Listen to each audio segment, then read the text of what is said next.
How's it going, everybody? This is Juan. It is crazy sunny here in Prague, and well, anyway, that's why I'm wearing shades and got my hat tipped. I am cool, but I'm not cool enough to wear this like this all the time.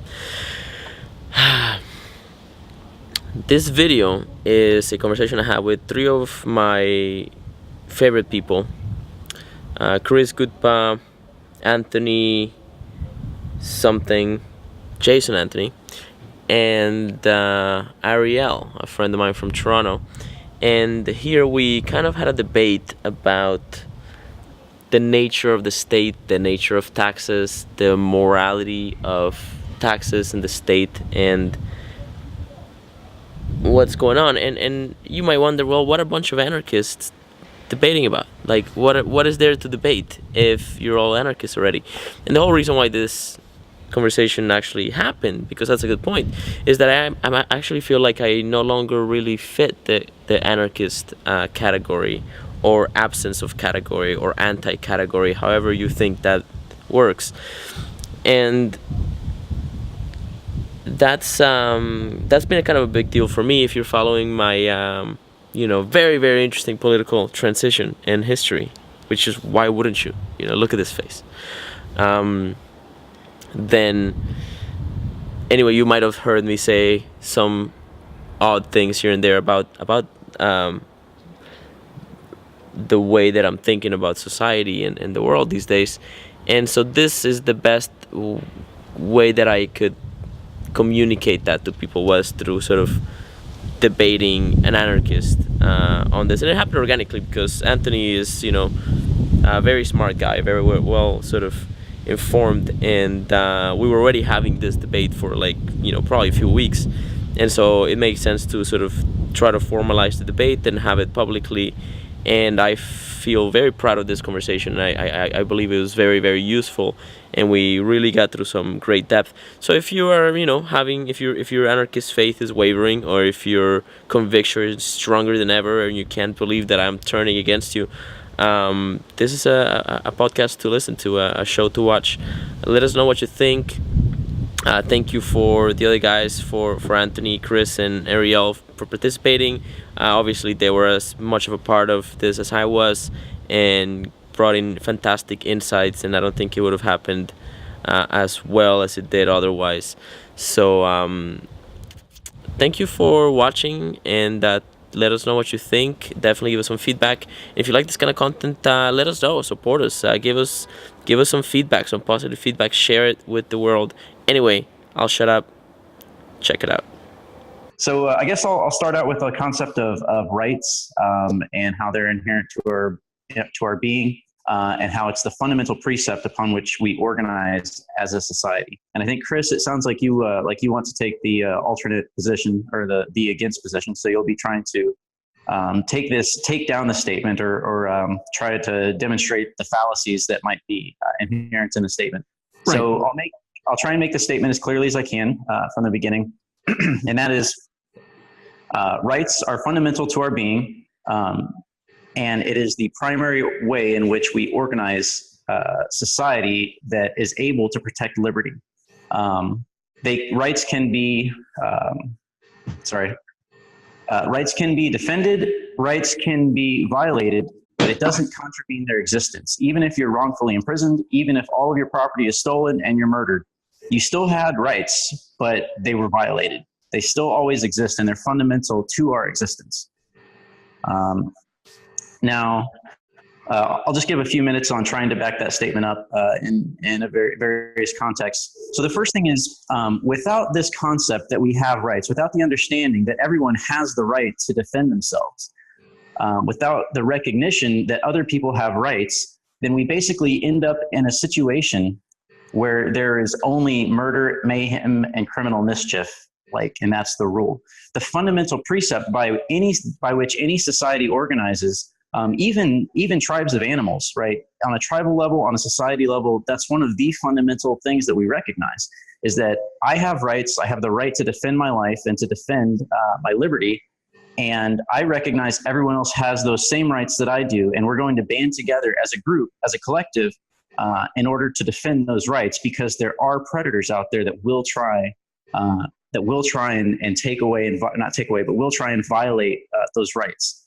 And so if we don't at least recognize that very fundamental precept that we have rights and that they're unalienable, right? The self-evident truth that life and liberty are unalienable to every person. If we don't recognize that, then we have unalienable basically means you can't give them away. They can't be taken away. It just means that they're yours, and you can't, right? You can violate them, but you can't. I'm kind of repeating myself now, but you can violate them, right? But they can't be taken away. You still have them. They still exist.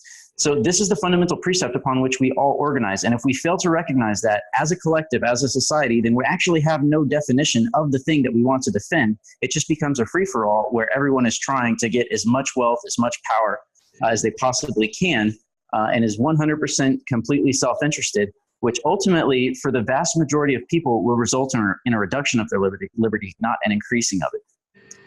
So that's kind of the general place from which I'm coming from. That's kind of the whole basis on which the Declaration of Independence, the Constitution, all of these things were founded upon that basic precept that we have inherent rights, that we need to collectivize to defend those rights, and that we need to recognize those rights in every other person, and that they have to be defended with force. Okay, I have a question. Sure. So my understanding is, like, if I were to go to the United States, for example, and become a citizen, then I would have a certain set of rights that are granted to me by the state through the apparatus of the state, through, like, the Constitution. Like, my question is, states grants right to their citizens, like that. Like, let me we're shaking my head all over the place. Let me finish. So you can say there's rights beyond that, but to a certain extent, the state grants rights to citizens. Like, as a Canadian, I have the right to health care, and that is something that the state grants me, and that other states don't grant their citizens, let's say. But you can say there's a level of rights on top of that. But I guess if you're going to say there's, like, universal human rights, then who grants those rights? Like, where do those rights come from? So the argument that I'm making is specifically, in fact, that your rights are not derived from force. They're not derived from a piece of paper. They're not derived from other humans. You can never be granted the right to life. You can never be granted by another human the right to liberty, except for perhaps maybe your parents, right? You could say, my parents granted me the right to life through the process of giving birth to me. However, a government can never give you the right to life. You have it inherently. It doesn't matter what anyone says, whether someone can say, I have the right to kill you, but that doesn't change the fact that you have a right to life and the right to defend your life. Can I just make a point there? So it seems to me that you contradicted yourself in this statement and before when you set up the statement, which is, you said that the foundation of these rights is that humans, and even in the animal kingdom, there's a set of kind of like, I guess, rights or positive behaviors that groups organize themselves around in order to prevent this sort of, positive feedback loop into hell, I would call it, right? And now you're saying that the states cannot grant people rights. My critique is that the states is people, and those people are saying, yes, we band together behind anybody within our jurisdiction to defend these rights.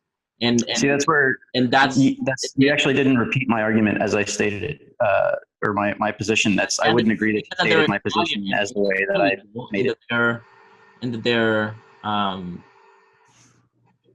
Okay, I didn't say, okay, go ahead. Okay, so if I understand what you just said, and I want to repeat what you just said so that I can differentiate it from what I'm saying, is that you think that what my position is that among animals, among humans, we grant each other rights, and then we band together to defend those rights. And so first of all, let's toss out the idea of animals. Let's just focus on humans for now, because that introduces a level of complexity. So just among humans. What I'm saying, I'm not saying that we grant each other rights. I'm saying the reason that we band together is for the personal defense of our rights, that our rights are inherent. They're not granted by any person, by any group of people. They are inherent. What we do as groups is we mutually recognize the existence of those rights among each other, and we band together to defend those rights, which is very different than saying, well, I didn't have any rights until we banded together and you gave me those rights, right? That's a totally different perspective. I agree with that. Hey, I don't necessarily see why it's rights. Like, I am going to go back to the animal thing because I think it's interesting and important in understanding where human rights come from if they exist. But with animals, let's say, an animal doesn't have the right to life. Like, it's actually part of the circle of life in the animal kingdom that some animals live, some animals die, some animals prey on other animals, some animals will be eaten by others, and all that. And so it seems to me that when animals band together, like when wolves band together, they're doing it to increase their chances of survival and so that they can all mutually benefit, not because of any kind of concept of rights or any that they're protecting each other's right to life. They're just trying to improve their chances. And it seems to me like, why isn't it similar in human society, where when humans band together, we're doing it for benefit, not for rights, but for some kind of benefit? I guess I kind of see it as both. On one level, we have sort of the animalistic biological imperative, and evolution itself has caused us to band together emotionally and instinctively as tribes, because that's the best way for us to survive and to keep our life and to procreate and maintain our liberty. On the other hand, humans have a sort of sapience that animals don't have. We have the ability to recognize and to express certain ideas, which is why humans have the capacity for a level of morality that animals don't. I don't want to say animals don't have morality, but certainly humans have a much more higher advanced level of morality. So sure, on the one hand, there's the biological banding together because it's useful. But on the other hand, as humans, because we have a higher level of sapience, we say the reason that we do that is because of the inherent right. Example, let's just take wolves, like you mentioned. Every single wolf has the right to defend itself, and every living thing is going to express its rights in the sense that it's going to try and keep on living. If something tries to eat it, it's going to run away, it's going to fight, it's going to try to do whatever it can to maintain as much liberty and maintain its life to the extent that it is able. And so when I say rights, it's almost synonymous. I don't want to say that it's completely synonymous, but it's almost synonymous with just the basic fact of life that everything attempts to keep itself alive and attempts to keep itself at liberty. And it's perfectly reasonable and expected that every animal would do so. Yeah, but it's placing a moral layer on it to say right instead of, like, let's say benefit or survival odds. You say something has a right, there's a should. Right. You're right. You're right.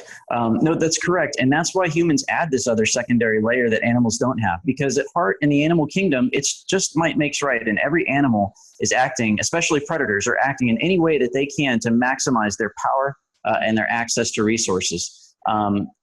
So this is why when humans, having a higher level of consciousness, understanding, and intelligence, we sort of apply this abstraction that we call rights. And I just want to take a quick rabbit trail into the layer of abstraction because I think it's important. I'm going to give a couple examples to demonstrate that while abstraction doesn't exist, it's extremely critical for everything that we do as humans. Okay.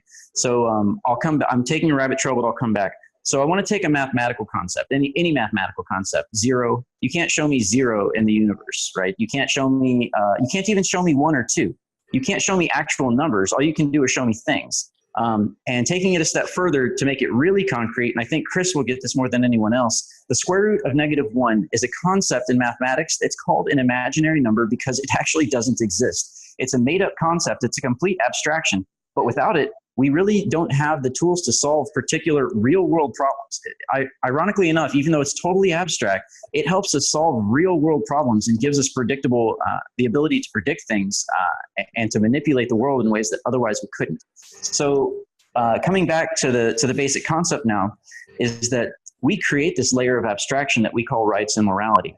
But it's crucial for us to be able to organize a society that protects everybody and protects our freedoms to the maximum extent, including your self-freedom, including your own liberty. So we create this abstraction as a necessity, much like we create mathematical abstractions as a necessity. Okay, so I wanna stop you there and like pretty much agree with everything that you said, and add that this reminds me of the discussion about whether God exists. and especially like when people ask Jordan Peterson, like, hey, do you believe in God or not? And it's like, well, basically it doesn't really matter if he exists or not. What matters is that we all act as though he exists, right? Because there's this whole like thousands of years of Western tradition, and what's important is that we all share the belief in its existence.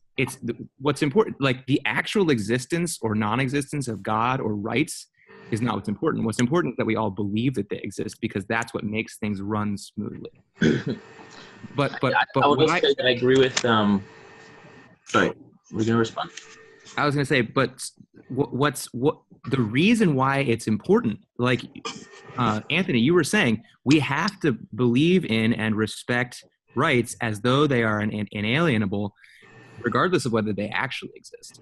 Because if we don't, then people will have different ideas of who has rights and who doesn't, and the people who are the most powerful will end up dominating, and this society will go to shit. Yeah, it's an extremely useful abstraction. So that's all I'm saying. I'm not saying that we shouldn't act like we have rights. I certainly agree with that. But what I'm saying is that the reason why we do have to act like we have rights is because rights have to be defended by force. And you said that yourself. You said we have to band together to protect our rights, because the protection of rights requires the use of force. So here's where go ahead, Juan. Okay, so here's where I would have, I guess, some thoughts. So the way that you framed it so far, Chris, as far as I understood it, is almost like it's sort of a game of consensus, right? It's like a mutually sort of, we're agreeing to play a game, and therefore that's the only sort of reason why the game works, is because we're agreeing to play it. And I would say that there's more to it than that. There's sort of like, like if you're in a forest and you're trying to make your way to the river, there's an infinite possible paths that will get you there in a varying range of times, and then there's a bunch of paths that will never get you there, and there's one path that's the ideal path, and that path will definitely get you there the fastest and the safest, if those are the two standards that you're aiming for. And when you go through the forest a million times, you realize, okay, this is definitely empirically, given the current environment, the ideal optimal path. And that's both true in a conceptual way, because you can abstract that, assuming the environment is consistent, but also it's empirically true in an adaptational way. It's true. Let's say that the river has food, and therefore my whole tribe will benefit from walking through that path because we can find food there. And so it's game theoretically beneficial because we get to evolve, we get to continue living, and which is the same as to saying that it's adaptive to seek out the optimal path. And so the way that I see these rights is like within the evidence of the context of human evolution, we've probably kind of concluded that there's certain paths, certain conceptual order frameworks or something like that. Let's just, order frameworks will be more technical, but let's say paths that work, and that's from where these abstractions rise. As far as which ones are legitimate or not, that's almost like a separate debate, but that's where I would agree with you. So I have one disagreement with one of the assumptions that you have, Anthony, but I'll let you comment. I want to comment on what you were saying. Yeah, I actually agree with Juan. It makes me think of like the math analogy again, because it seems to me that math isn't entirely made up. Like there's something it tracks to in the real world. Like if we were to say, like, from now on in Canada, 2 + 2 = 5, and everything else would be the same, like that's going to fall apart pretty quickly. Right. It's going to, yeah. And it seems to me with rights, it's a similar thing. Like Juan was saying, like it tracks onto something. Yeah, and that something is this. It's that if nobody is protecting your rights for you, you have to protect them for yourself. And so the reason why we say that we have rights is because people are pretty predictable in certain ways. If you threaten their life, they are going to use force, whatever force necessary, to get rid of the threat. And so since we know that, since people are predictable in that way, we can just say, okay, well, everybody is assumed to become violent in certain situations when they feel threatened. And those certain situations are also pretty predictable. When somebody feels like, they own a piece of land, and somebody has come onto that piece of land and is trying to do something different from what they want.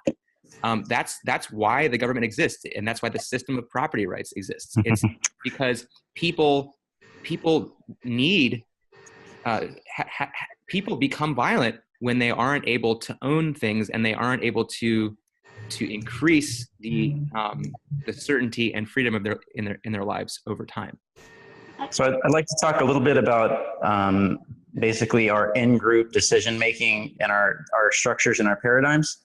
Real quick, I would say, Chris, that's the alleged reason that governments, that people who call themselves government purport for their existence, but it doesn't mean that that's actually what they're doing, right? They could be lying. We can have that discussion a little bit more in more depth. But,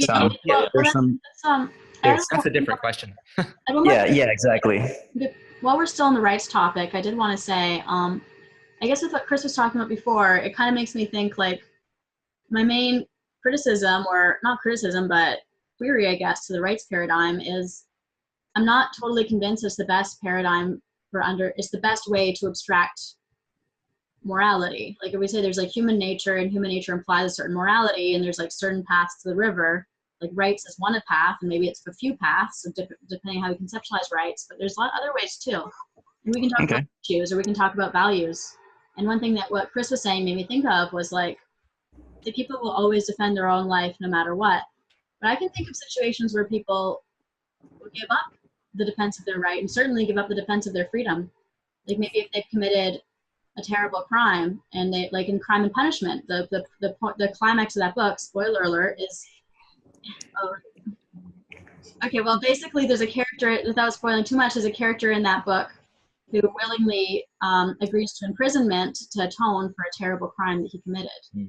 And it seems to me that maybe justice is a greater, if we're in the value paradigm, we can talk about the value of justice, and that makes sense. Whereas if we're in the rights paradigm, it doesn't make as much sense. Well, hold on. Hang on. So I consider the justice paradigm and the rights paradigm one and the same, in as much as how are you going to define the value of justice, right? There's still along this paradigm of thinking, there's something that hasn't been covered yet that I think is crucially important. I only deviated for a second to address the idea of government as it's not necessarily doing the things that it says it's supposed to do. But within the in-group preference, we have to have a way of navigating our interactions between one another. And we have to have at least some sort of stated common goal or common value. As you said, Arielle, we need to have a common value, and justice certainly could be one of them. But the only way in which we can actually proceed with any kind of reasonable effectiveness is understanding our in-group paradigm and how we judge each other's actions. So certainly there might be outside groups of people, and maybe they're predators, and we consider them like the bear that will come and maul you, like Chris has talked about. But the fundamental paradigm, I think, that humans use to interact with one another, as far as the in-group preference goes, is that I recognize, Arielle, that you have the right to your own life, and if anyone tries to take that right away from you, the group is going to defend that right? And that's what governments are supposed to do. But ultimately, the fundamental thing about justice, like how do we define the value of justice, right? That in and of itself, the concept of justice requires its own set of moral definitions. And to me, the fundamental foundational notion, the foundational concept or abstraction, which is required for any of these other the foundational concept and abstraction that is required for any other moral construct to be adequately constructed is the notion that each one of us has inherent rights, and that we agree as a group to defend the rights of every single individual in that group.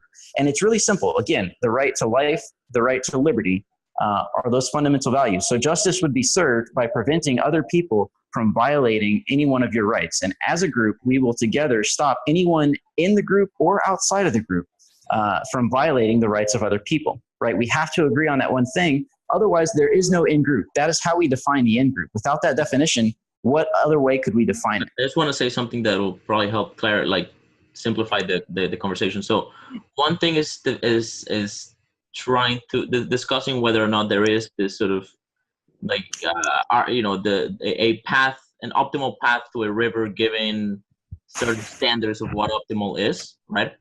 Certain adaptation conditions, let's say, right? So we can agree that there is something like something that we can define as rights or virtues or values, but going into what those may be is almost like a separate conversation. It's like zooming in into, like, we have to establish that there is such a thing first, and then we can get into discussing which ones are like proper and which ones are not. For example, one of the premises that you had in your setup was that the freedom is unalienable or unalienable or something like that, right? And the right to it is unalienable, right? You can't. Yeah. The right to freedom is unalienable. So here's the problem: like freedom, like, depends how we define freedom. The best definition that I can have for freedom is a multiplicity of options. And I guess I said liberty, but what? I guess I said liberty, but it's kind of synonymous. Yeah, basically, right? So it's a multiplicity of options. Within a multiplicity of options, there's one of the options is taking away somebody else's freedom. And if you take somebody else's freedom, then suddenly what happens, right? This is an area where this is, in a sense, the limit of freedom is you're not supposed to take people's freedom, or at least. And that's inherent in the recognition of the rights of other people, right? That's why it's the first imperative. That's what I was going to say. Part, though. That's a very important piece of it. I was going to say, in response to what Arielle said about how in some societies, like, the person themselves can feel like justice has been served by basically their right being taken away.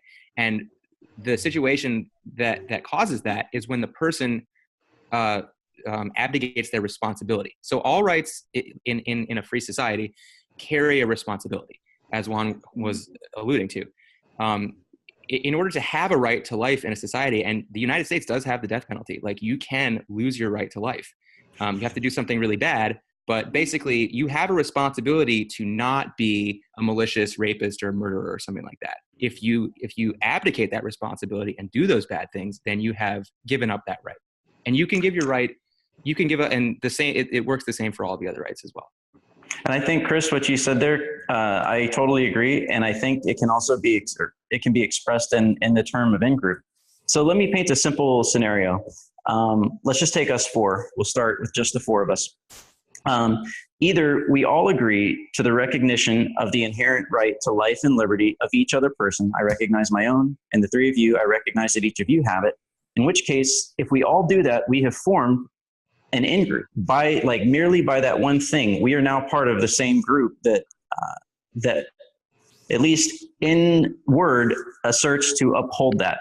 If any one of you disagree and you say, no, I don't believe, Anthony, that you have an inherent right to life or to liberty, then you are automatically excluded from that in-group.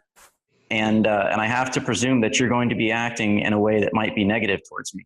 And it's that very simple distinction that I'm making the case for, that is the presumption. When we say our society, our culture, our common defense, our government, all of it is based on a very simple precept that we agree to recognize the rights of each individual.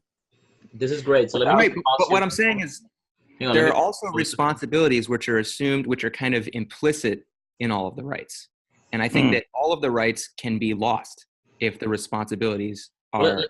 I like that. That's actually, we are kind of pledging to each other the responsibility to uphold any violation, or sorry, not to uphold, but to defend against violations of each other's rights. I guess you're right. There is sort of an implied responsibility to each other. Right. And that's the problem that I have with inherent rights. Like that.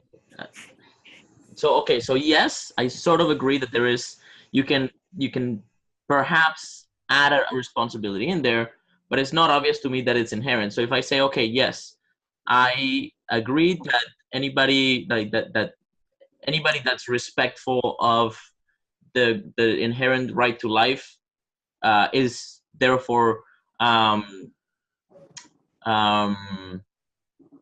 a sense gains the right to life, right? The moment that somebody comes into the room and says, I don't believe in your right to life, right, and starts shooting, now in a sense they have removed themselves from that category of the right to life because they violated that category. Exactly. That's the foundation of ethics, is the fact that the moment that you cross that line, or the moment that you remove the category from other people, you remove it from yourself. At least if you Mhm. are Exactly. the same species, you could say, or in the same, right? And this is why probably narcissism happens, Right. et cetera, it's split in personality. But Because by doing that action, by abridging somebody else's right, you're basically declaring that you don't believe in a system, in a universal system of rights.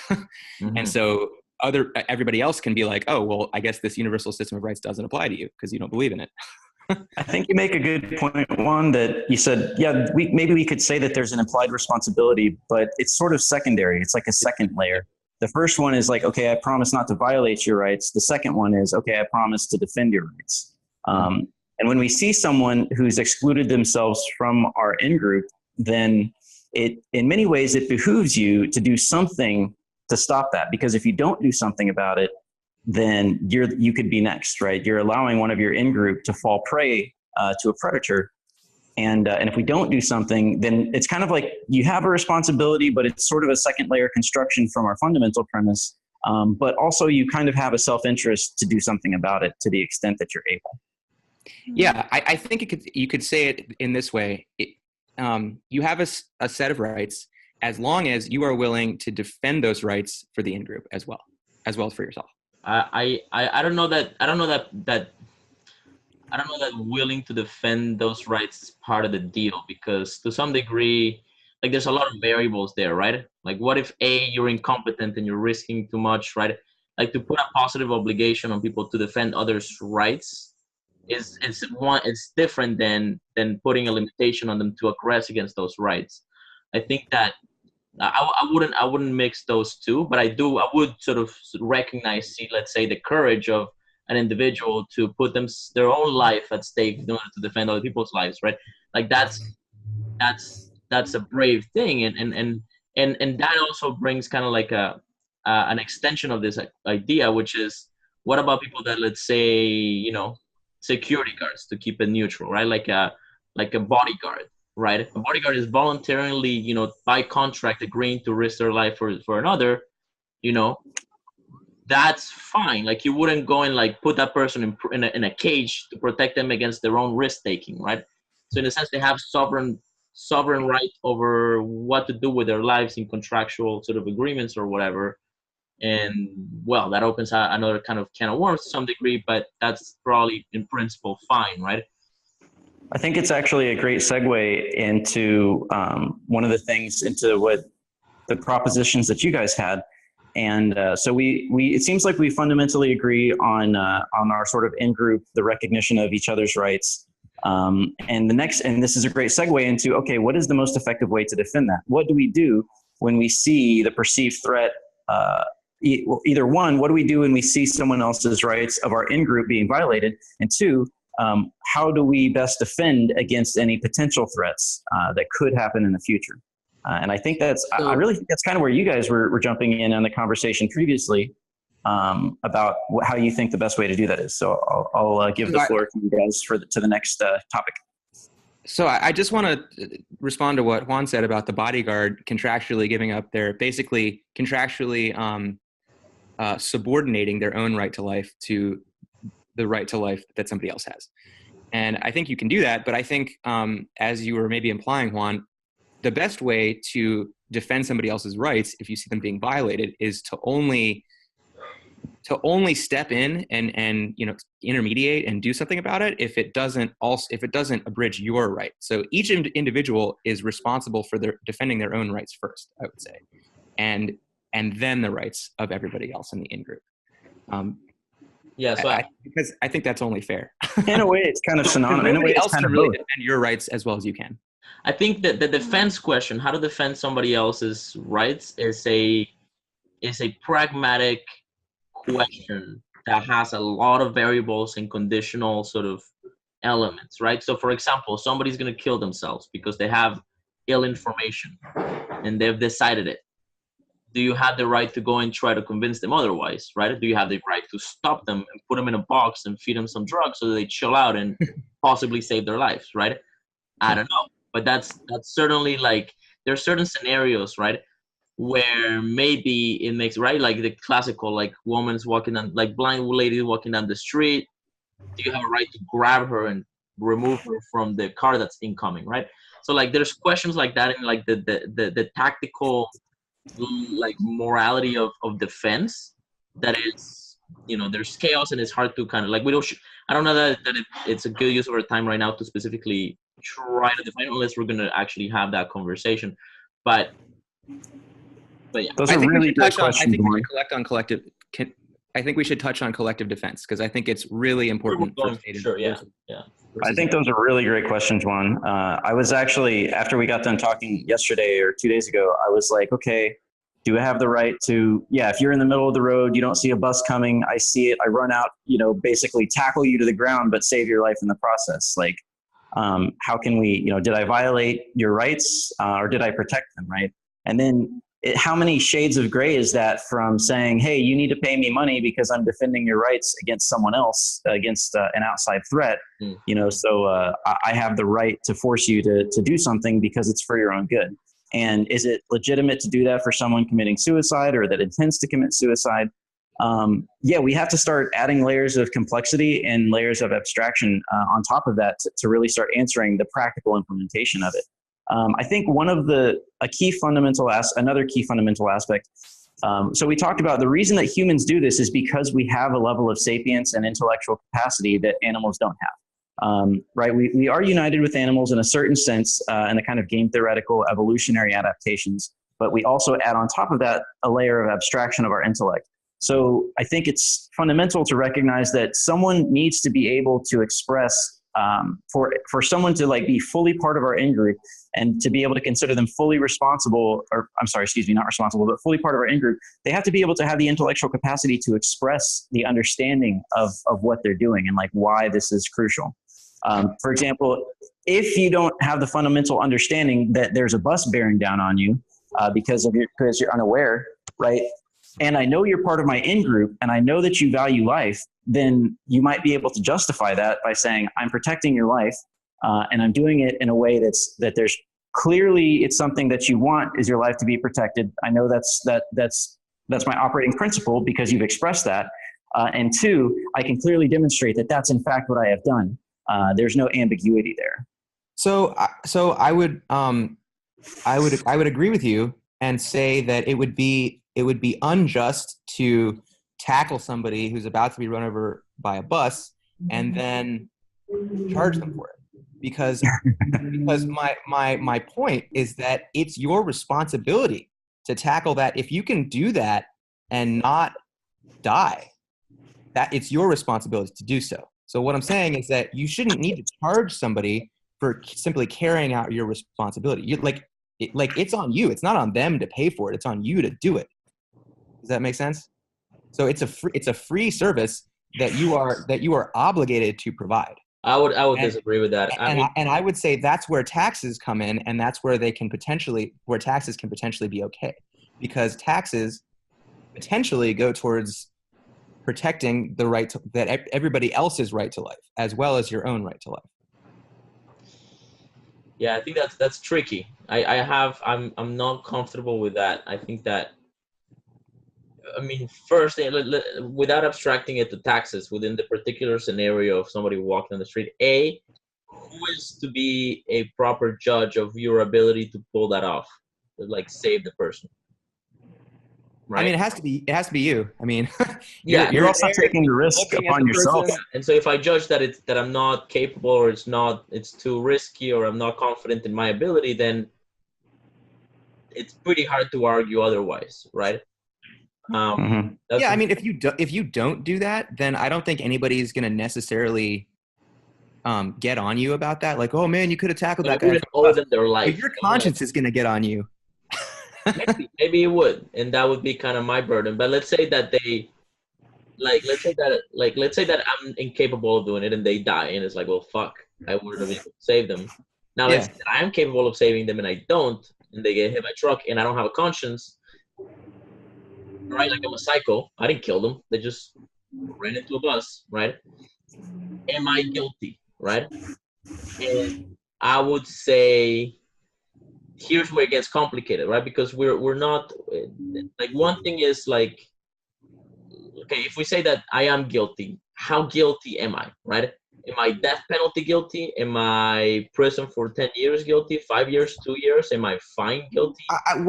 Public shaming guilty? Like, there's a full spectrum of punishment, right?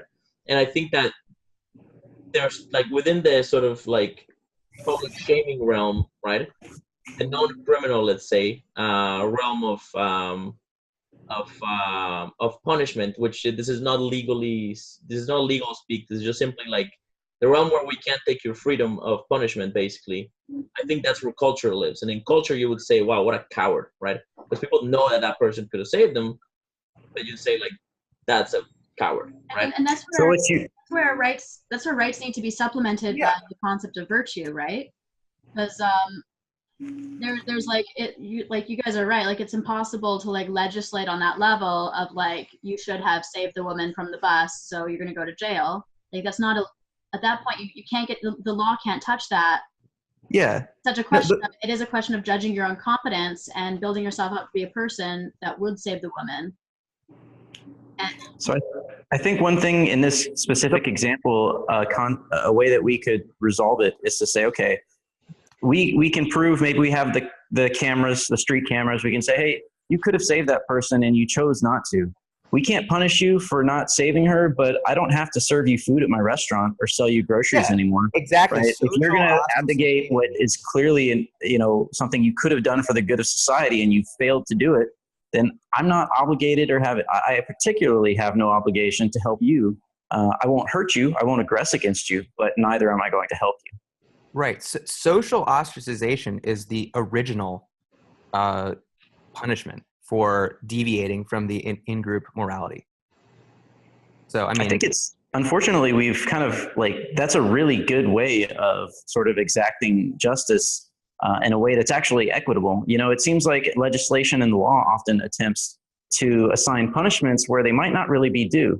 And you've actually just created two wrongs instead of making the situation right, or you've created two aggressors now instead of correcting the behavior. Yeah, exactly. Think about ostracization that is to some degree, not great today. So, like, let's say that you have an anarchist group.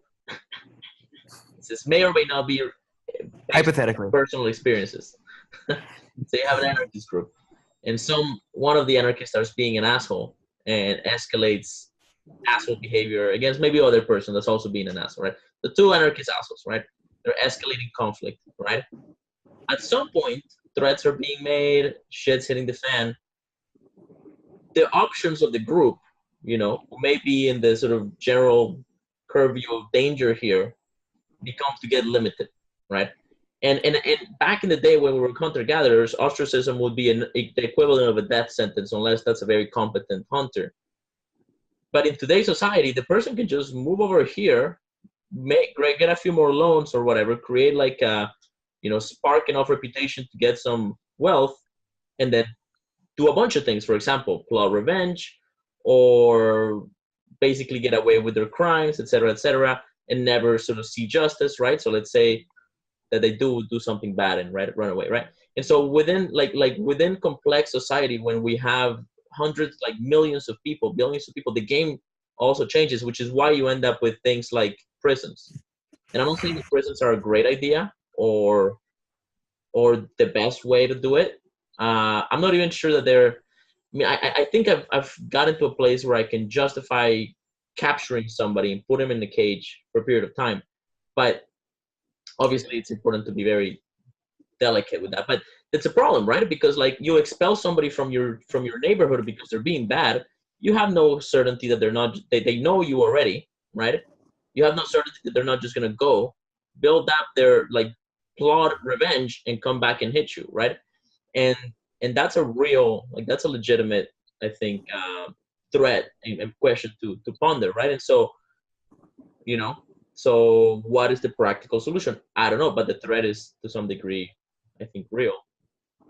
Yeah. One thing I think we were discussing the past couple of days is the notion of, since we all individually and as a collective recognize this idea of each other's rights, let's suppose that the four of us also made some agreements and we said, okay, I promise not to use any swear words. Do we all agree we're not going to say fuck words anymore, right? Because it's terrible, or right? We start coming up with sort of like things that aren't inherently by themselves harmful, but we agree to sort of limit our certain behaviors as a group. Like, for example, we agree to all pay $100 a month towards the Crypto Drum Circle podcast, right? And so we say that, okay, well, we're giving up our rights. We're giving not giving up our rights, but we're agreeing. That's I guess so. The next sort of layer on top of that is contract, and that's where we start talking about collectivized defense, the ability to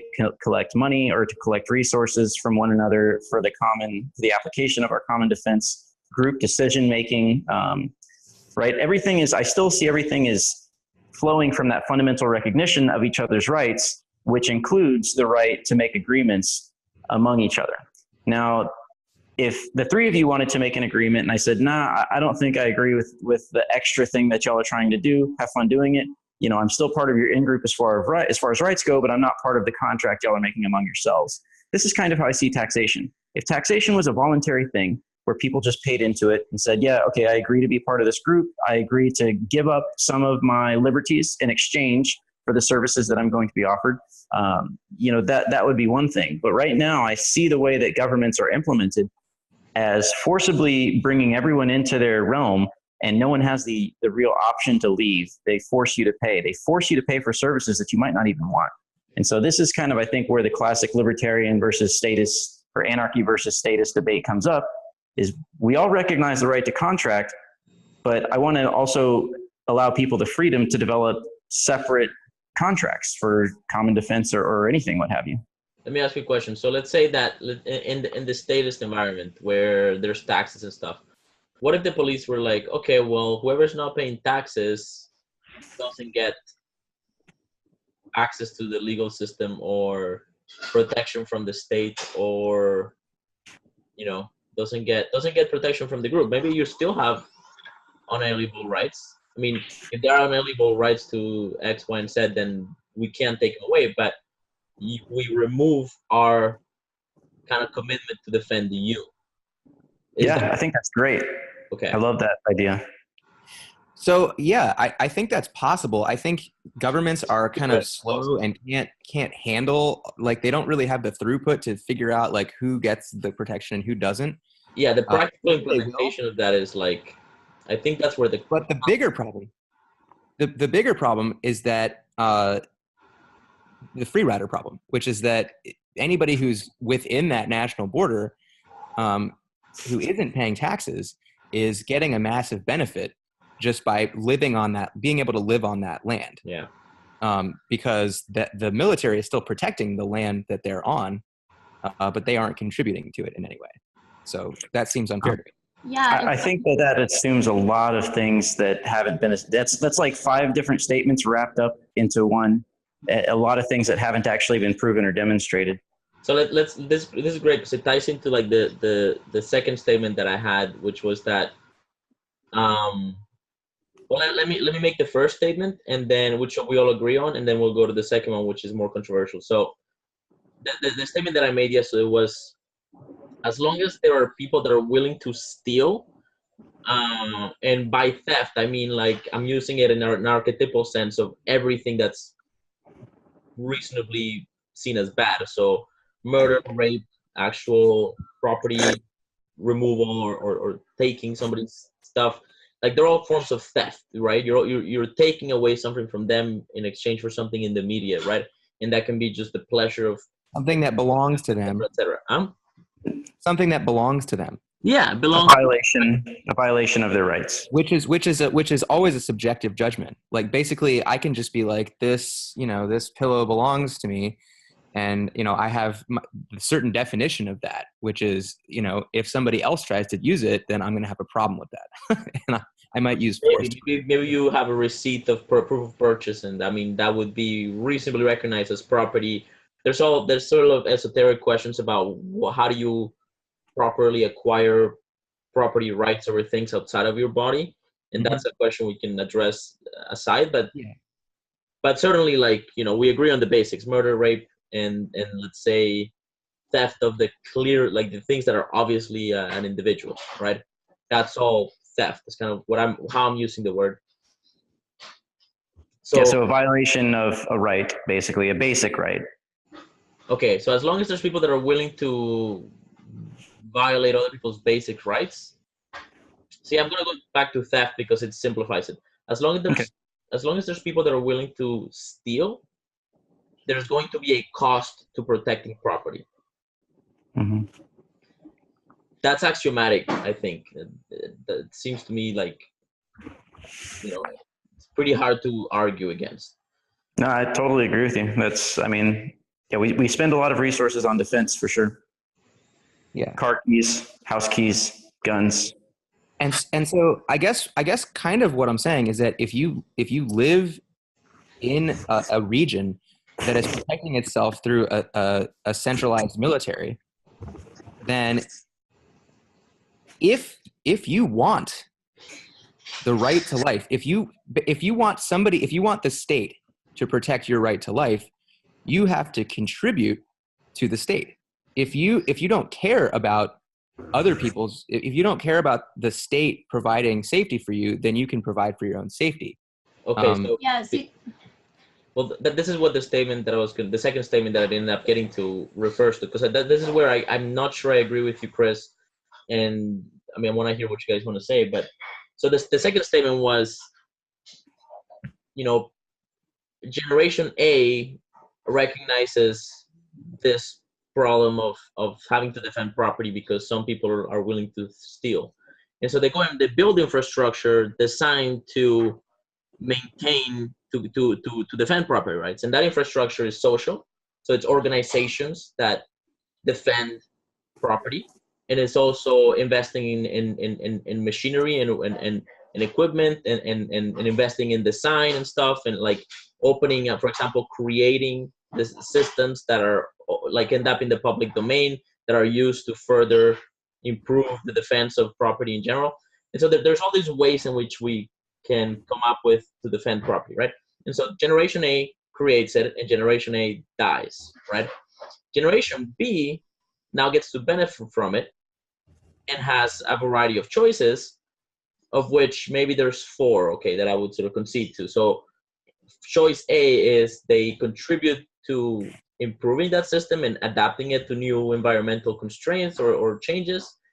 B, they just enjoy it and they don't have to pay anything. And why should they pay anything? I'm not sure that there's any clear reason why they should pay anything, even though from an ethical, cultural perspective, I would say, well, if you appreciate it, maybe you want to contribute to it, but that's a debate we can have, or a question we can sort of discuss. And then the third would be to try to destroy it because you believe that it's evil, and certainly people do that. And I think that would be, well, anyway, that's a third option. And then the last one is to escape. And how much you can escape it, realistically speaking, is certainly quite difficult to escape society, but it's certainly theoretically possible. And some people have done it. So I would, that was to say the second statement. Yeah, when I said escape, what I meant was you could move to a different country, basically, and you can abdicate the system that your Generation A made, and you can just move to an entirely different system. Yeah. Which So I think one's making a general point, and I think, Chris, you're sort of narrowing that down to a really specific thing and talking about country and borders and things like that. I think one's point was more general in the sense that, and if I can just phrase it back so that I make sure I understand what you're saying, is that humans, in the course of their endeavor to protect the rights of their in-group, of everyone else that recognizes rights, we create social structures and we create infrastructure, physical items of wealth and value.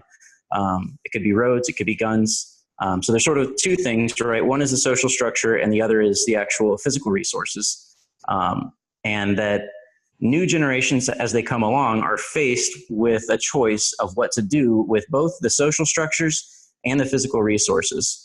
And what options would we like to choose and why? Like, what's our justification for?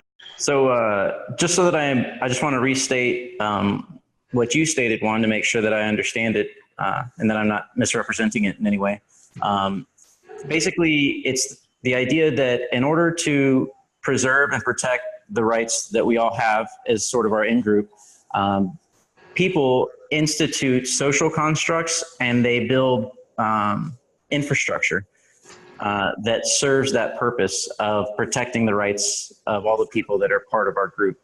And as generations progress, new generations have the choice of what they would like to do with the social construct and with the physical wealth that's been generated in that process. And we sort of have maybe about 4 different options, or they have probably about 4 different options. One is to leave everything as it is, untouched. The other is to destroy the infrastructure and destroy the social bonds. We can also run away and just sort of maybe ignore it or run away from it or just not use it. And then I'm sorry, what was the 4th one? What was the other one? Escape. Rejuvenate. Well, it was support, sustain, ignore, destroy, escape. Yeah, it's rejuvenate, enjoy. So to enjoy but don't contribute to, destroy or escape the infrastructure. Mm-hmm. I would argue that there is no ignore and enjoy option, because it becomes like kind of what we were talking about before with the woman in the bus, is that the infrastructure is already being passively destroyed by time. If everybody just ignores and escapes, then that is like a passive decision to destroy. So I think it's either rejuvenate or destroy, and destroy is like subset. Ignoring and escaping are different kinds of destroying. I think part of the confusion is we need to identify the social construct and then the physical wealth, right? We could probably do certain things with the social construct, but then there's different considerations for the physical wealth. So we might need to sort of separate those two, right? Like the Constitution might be the social construct, and then the roads could be the physical. Well, I think what I said applies to both. Like if you have a culture that nobody is sustaining, then it's destroyed by time. Like with a language that no one speaks, becomes destroyed. It disappears. Same thing with roads. Yeah. Yeah, I think I agree. It's kind of like an investment decision. It's kind of like each individual gets to decide whether they want to invest in the network, basically. I mean, like at the end of the day, all of these things that we're talking about are social networks or social organizations. And so I like to compare it to cryptocurrencies and like all these little networks that have been made. And like you have the option of buying into it, buying a share of it, or just not.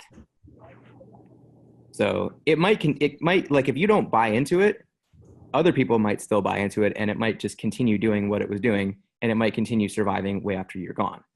But like Arielle said, if everybody decides not to invest, then eventually it decays over time. Or if enough people don't, right?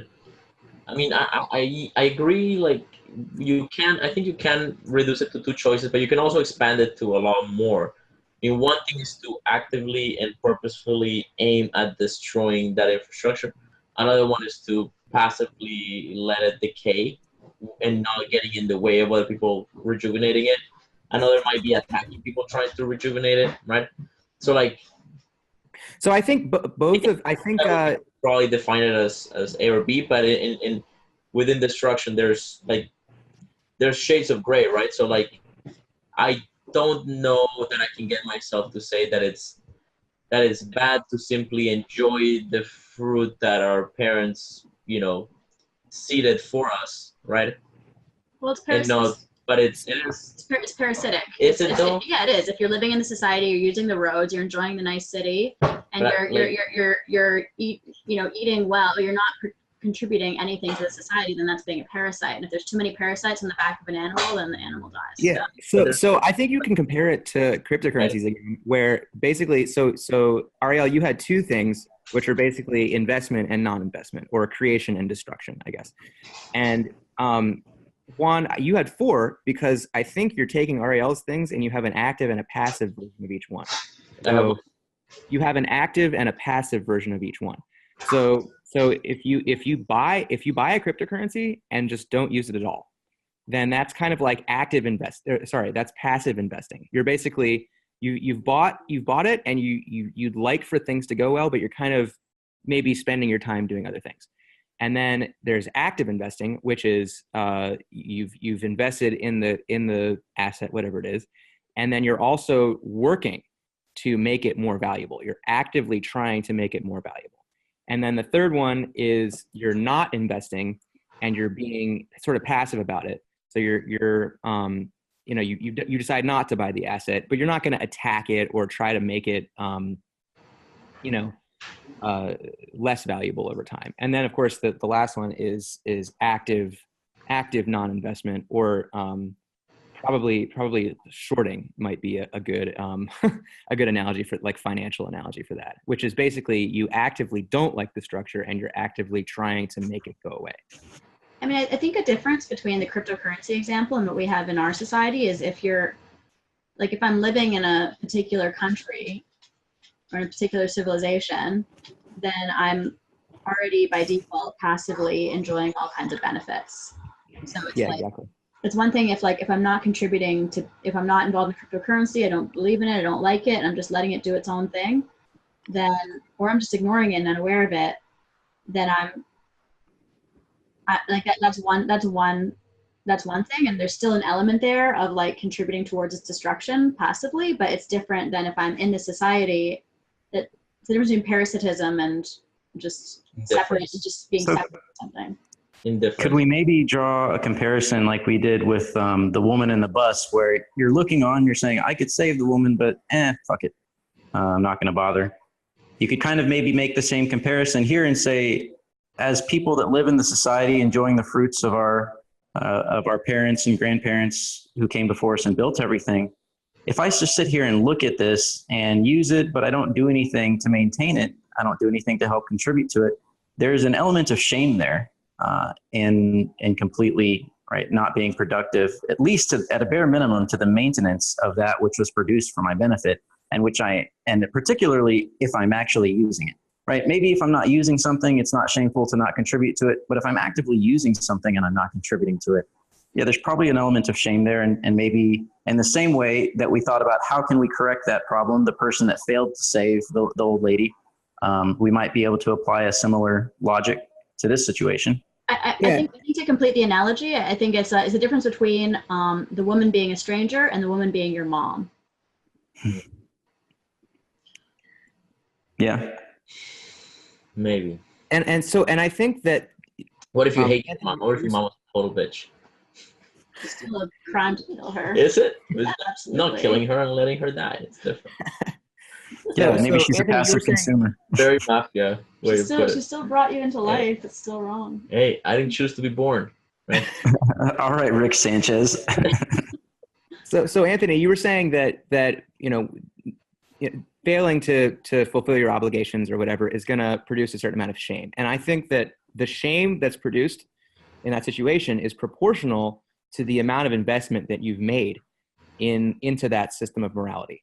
So, actually, I have a certain amount of, I've been invested in Bitcoin for a few years now, and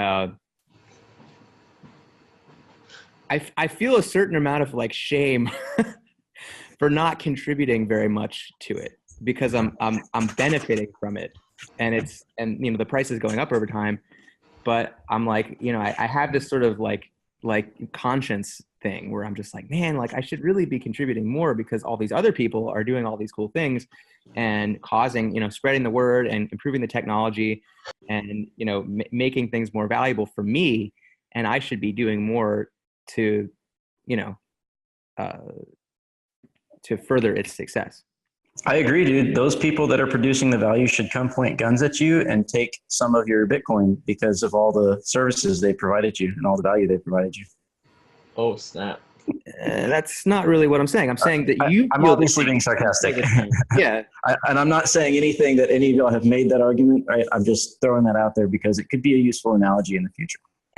So actually, I think I just came up with what it is. So if you're not feeling shame, then the other people in the group can potentially force you to invest more so that you feel more shame. And that's what the guns are good for. Yeah, I have a question for you, Anthony. So I don't totally understand like the sense of like victimization and the like anarcho-capitalist thing, because it seems to me that if someone is like your person with money who doesn't want to pay taxes and contribute to the society, why not buy a boat and just live in international water? There's a lot of it's kind of a loaded question, I think, right? So we'd have to why talk don't you just about move, Anthony? we'd have to talk about the notion of what are taxes and what do you mean by taxes, and do I have the right to live in this society? You know, like for example, if I worked hard and I saved up money, I provided a service, and I'm just living off my savings. Like I don't know. I guess I don't really. I feel like there's a lot wrapped up into that question, and I would want to like. Let me It sort of implies that there's a problem if I say. Oh, Anthony, you broke up there. I didn't hear that at all. Is that my internet or your internet? This is all right. I'm It's gonna probably mine. let's give you a second here to your internet to recover. So, what I would say to that question is like, in the current implementation of society, the choices to support the wide variety of American initiatives is extremely limited. You either pay taxes or you go to jail. That's it. At least if they catch you, right? And so that's not good enough, I would say. And given that choice, I think I have a much harder time justifying force against somebody who doesn't pay their taxes, because the United States does so many things that are kind of arguably silly or even counterproductive for the future generations. This is one area that we didn't consider in the previous sort of like the fundamental societal choices, I guess you could call it, which is what if you think that that infrastructure is actually negative, or the infrastructure that other people are building is actually in opposition to the good of the future generations. And at that point, you could paint in a positive light the act of attempting to destroy that infrastructure, right? Though certainly there would be all kinds of like legal questions and safety questions and moral questions around how you would do it. So those are practical implementation questions, but the initiative itself, I think, would be probably justifiable. And so I would like, and like one of the reasons that I like something like Bitcoin to risk. I won't get out of topic too much. But one of the reasons I like it is because with Bitcoin, you make it very difficult to enforce taxes. And so the net effect, I think, will be over time, after this sorts itself out in 3 generations, will be something like governments and certain agencies within governments are going to actually have to really make their case, like really get business oriented around providing services, rather than just get to, like, parasitically attach themselves to the superstructure that enforces their catches their food, in a sense, through not just taxation but inflation of the money supply. So it's tricky. I think in the current implementation of things, I think that the choice, the binary thing is the all or nothing thing is, I think, is quite bad, quite improper. But then again, I don't know. Like, there might be a bunch of implementation difficulties that we haven't even talked about at all, because we haven't gotten practical at all. And so, but I can't get past it. Yeah, I mean, I think ultimately, I'm definitely interested to listen to Arielle's question again. Am I still breaking up? A little bit. Can Yeah. y'all hear me? Let's just kill your video and see if it helps. Yeah, you know what I might do? Whoa, you muted yourself, Anthony. Yeah. wrong button. How about now? Is that any better? Yeah, that's great. Okay, cool. So I'm definitely interested in Arielle's question and trying to get a better handle on what exactly is being asked. I think, Juan, you kind of touched on the notion of taxes. So I don't know, I guess, Arielle, could you sort of state that again? I guess my question is, like, if you don't feel that you should pay taxes or contribute to the society, then why not just leave and no longer enjoy the fruits of the society? Well, because I'm enjoying, not I particularly, but the general I. Maybe I'm enjoying the fruits of the infrastructure which my parents left to me, and I don't want to leave. I want to continue to enjoy that. And perhaps I don't, and kind of as Juan mentioned, perhaps I don't believe that the people who are pointing guns at me and forcing me to pay them, perhaps I don't think that they are in fact maintaining the infrastructure properly. Perhaps I think that they're actually contributing to the detriment of my security. And most fundamentally of all, perhaps when they point the gun at me to force me to pay for something that I don't want to pay for, it violates the very fundamental principle of the in-group. They've just proven themselves, they've just outed themselves as not actually having any value or recognizing my inherent right to life and liberty, or to enjoy the fruits of that which my parents left to me. So the most fundamental answer to that question is because they are no longer part of my in-group. They just pointed a gun at me and literally threatened my life and liberty.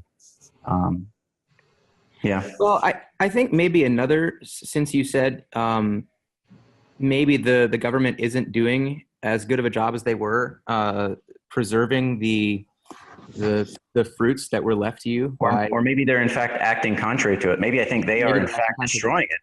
But what I'm saying is that so this reminds me again of cryptocurrency. There's so many great analogies in cryptocurrency of so Bitcoin Cash versus Bitcoin. Bitcoin Cash was the vocal minority of people who were like, why are we trusting the people who have been running Bitcoin since the beginning? Maybe they were doing a good job at first, but now they're ruining it.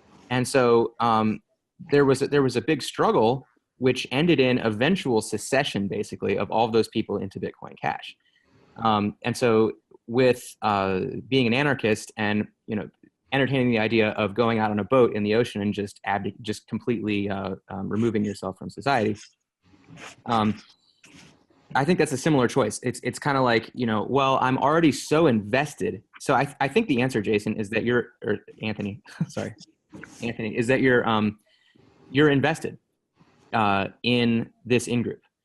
And you think that the people who are charged with defending it are not doing a good job. And so your choice out of the four choices is active resistance.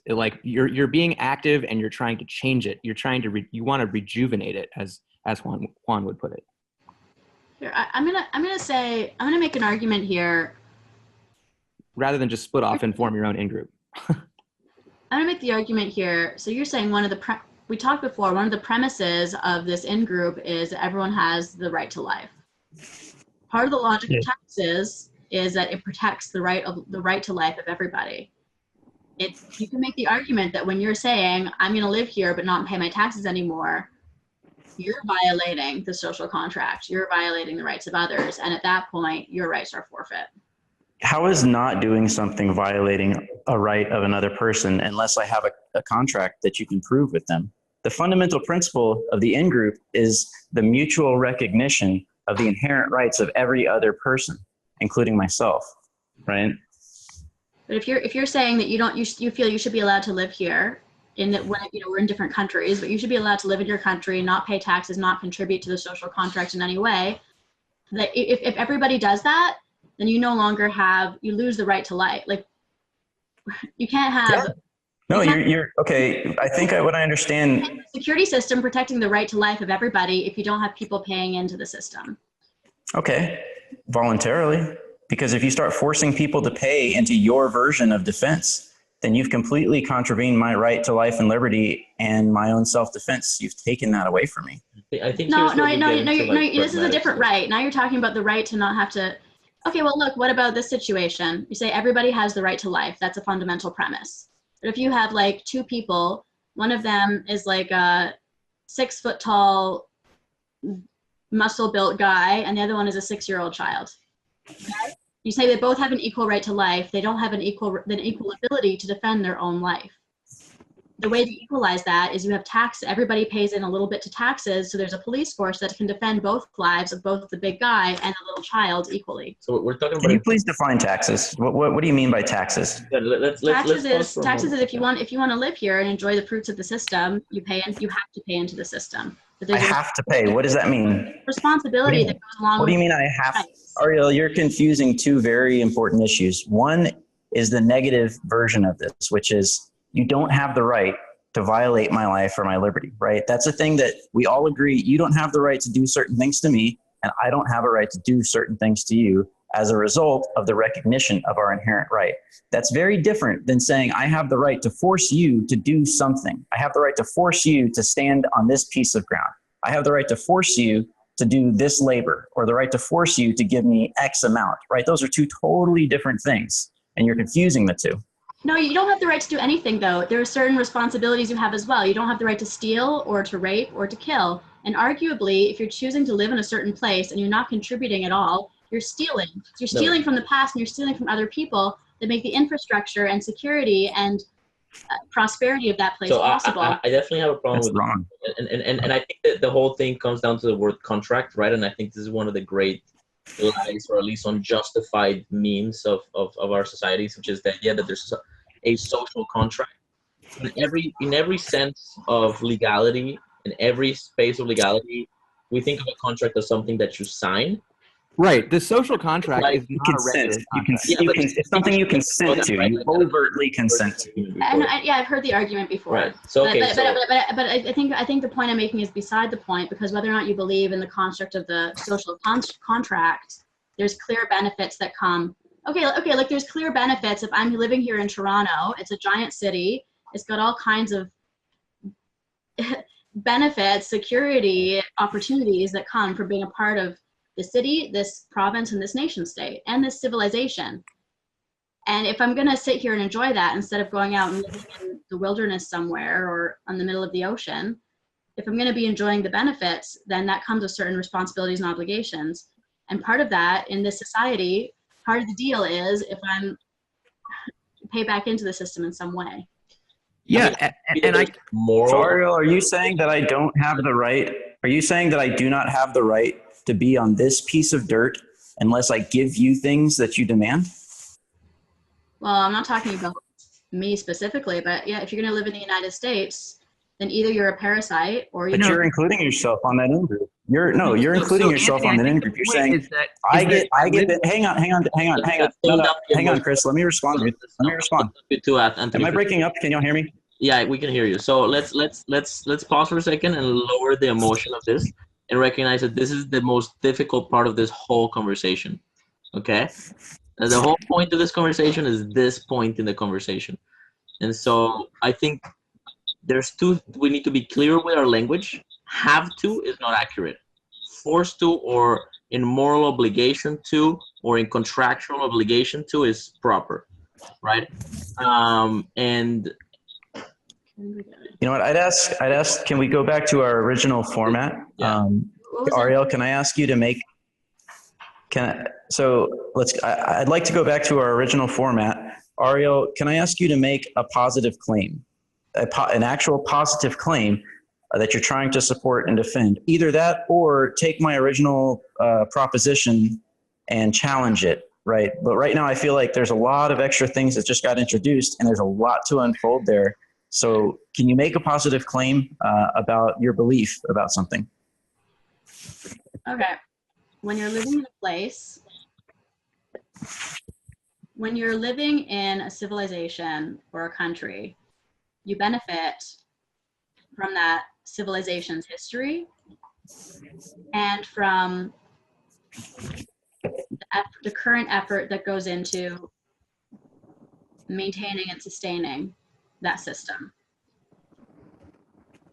And if you're going to live there and refuse to contribute in any way, then you take on the status of a parasite.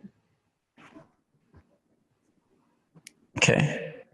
Yeah. So I'm gonna state that back to you. Wait. I'm gonna state that back to you to make sure that I can express your argument, and that we can continue. So when you live in a civilization, which was built by your predecessors, which include your parents and your grandparents. You benefit from that which they have built and constructed. And thus, if you refuse to contribute to the maintenance of that wealth and the positive aspects of what has been constructed, then you become a parasite on the people who are maintaining that structure. Yeah, and you can do this anywhere. It doesn't have to be in your own land where your own ancestors came from. Let Any Arielle land answer. you Is will. that let Arielle answer? Is that a correct? Did I repeat that adequately? Yeah, and I would say it could be viewed as a form of theft. Okay. Okay, and so and thus, because of all that, it's theft. Okay. So I would have to say that I agree with pretty much everything that you said, except for the notion of it being theft. Like, I actually agree with everything you said until that very last part right there, that it constitutes theft. So maybe if you want to, what do you mean by theft? Like, is theft taking? Let me just ask you the open-ended question. What do you mean by theft? Is that like a form of aggression, transgression of a right? Like, what do you mean by that?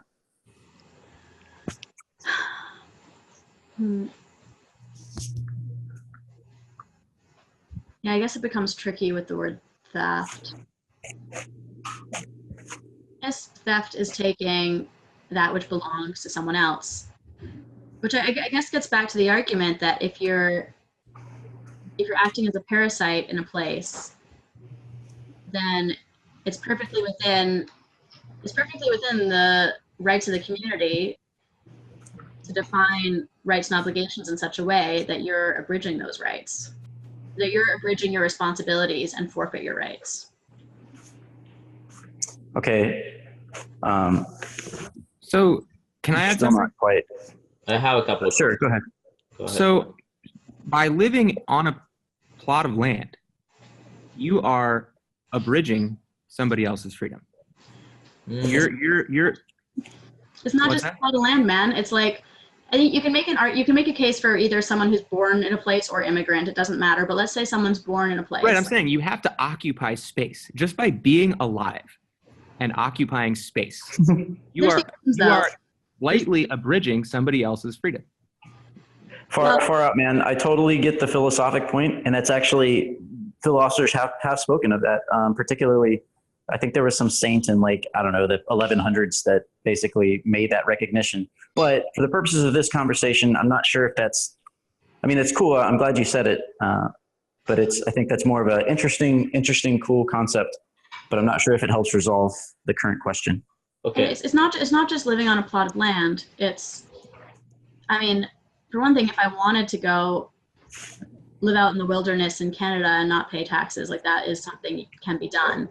But let's say I'm here in the city. I've lived here my whole life, so I've benefited from free education. I've benefited from healthcare my entire life. I've benefited from being protected when I was a defenseless child. I benefited from in all kinds of ways.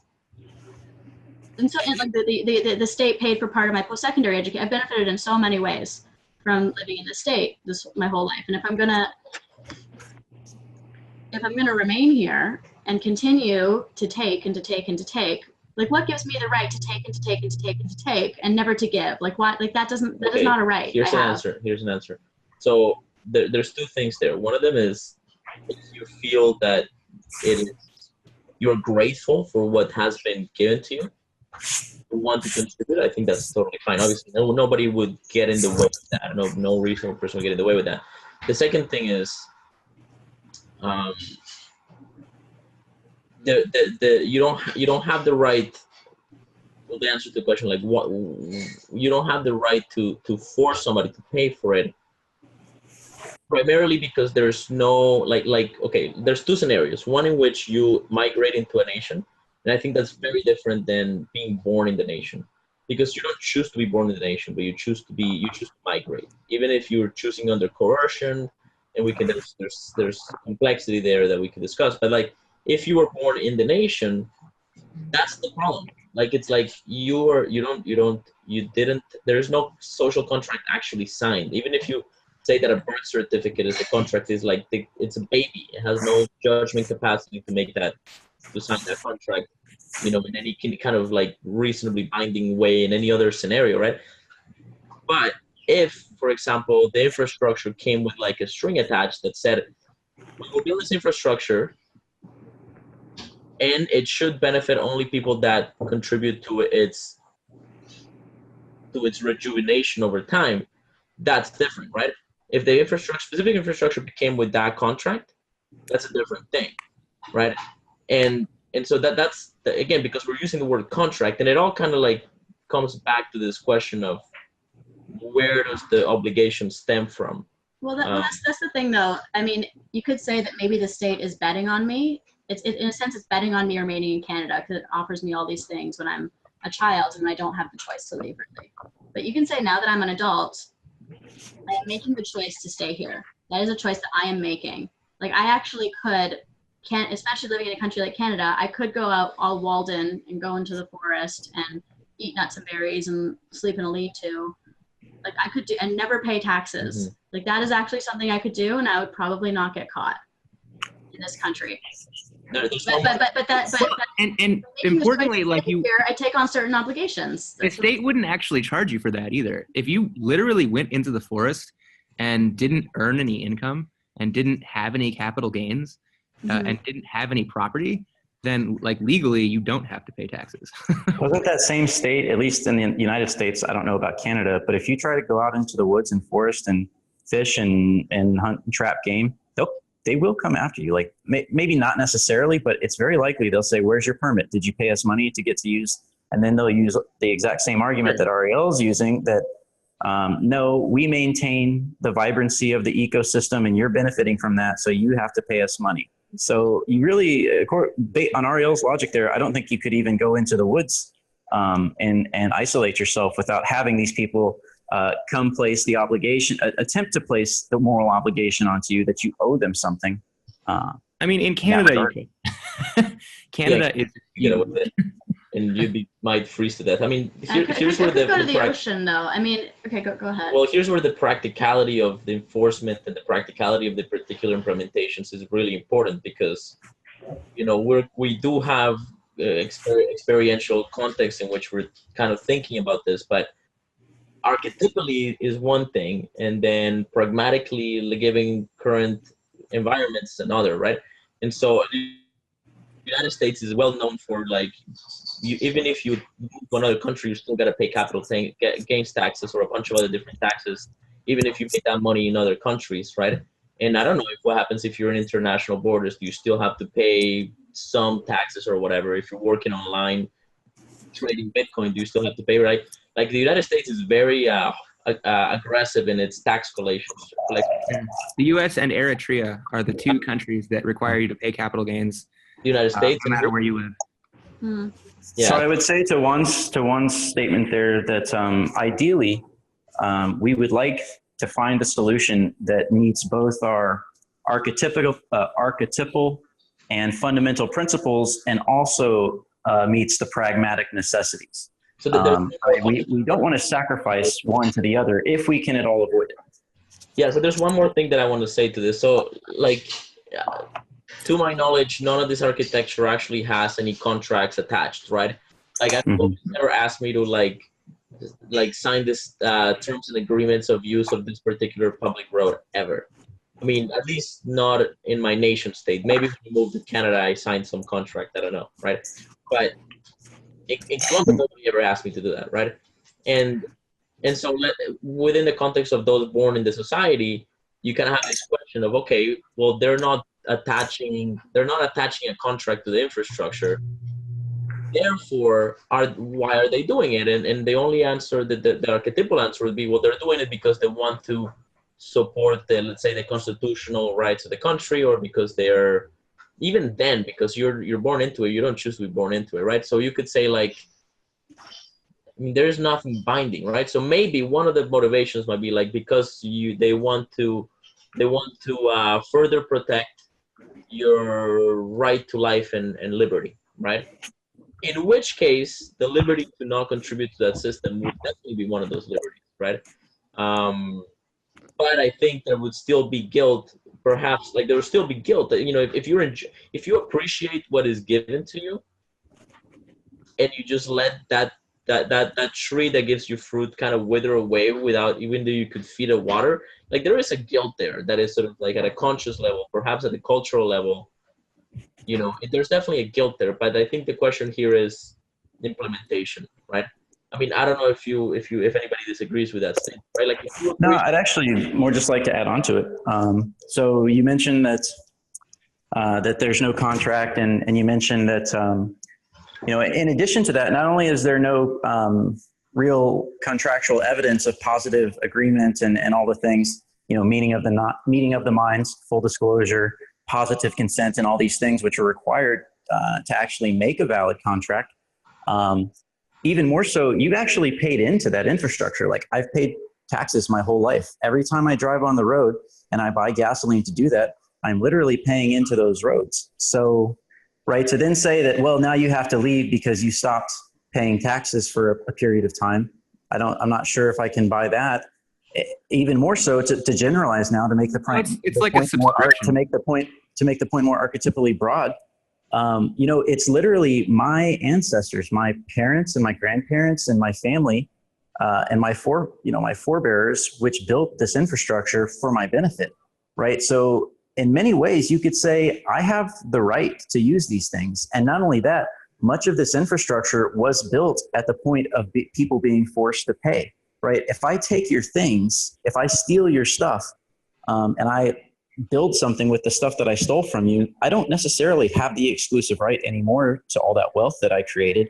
It belongs to the people who I stole from.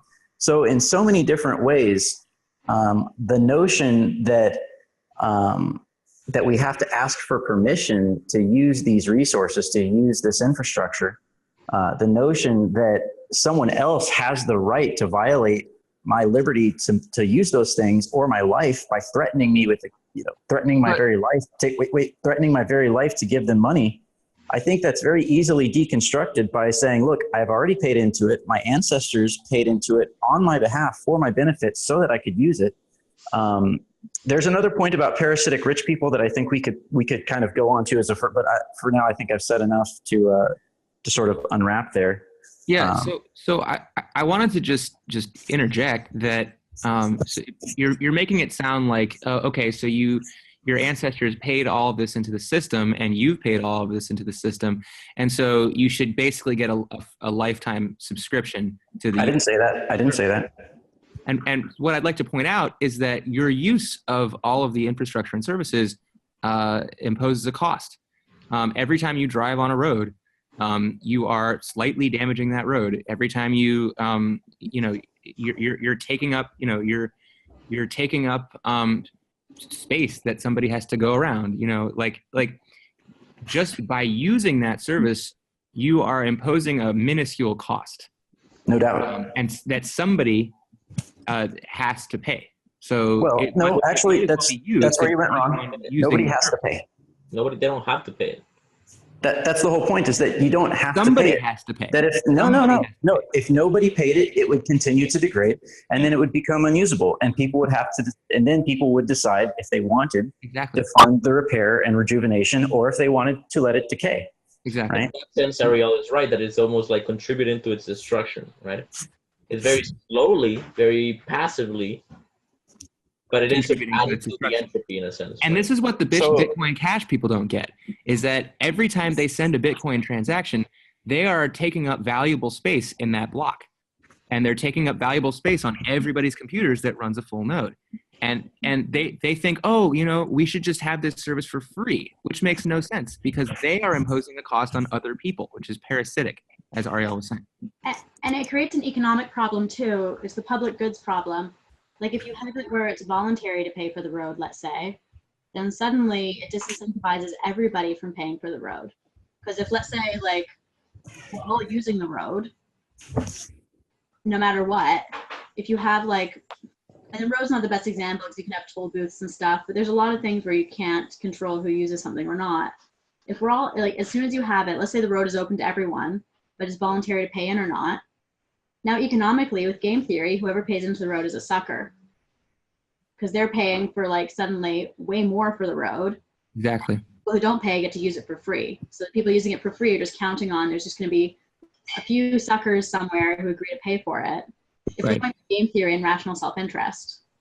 So I would definitely like to recognize the truth of what you're saying there. Like, that's definitely the reality, that there is a significant danger that the material wealth that's been constructed by not only ourselves, but our parents and grandparents, our ancestors, there is the reasonable potential that it could decay, and that you could have sort of people that are free riding, right? And where other people are paying and contributing, and then other people are not paying and contributing.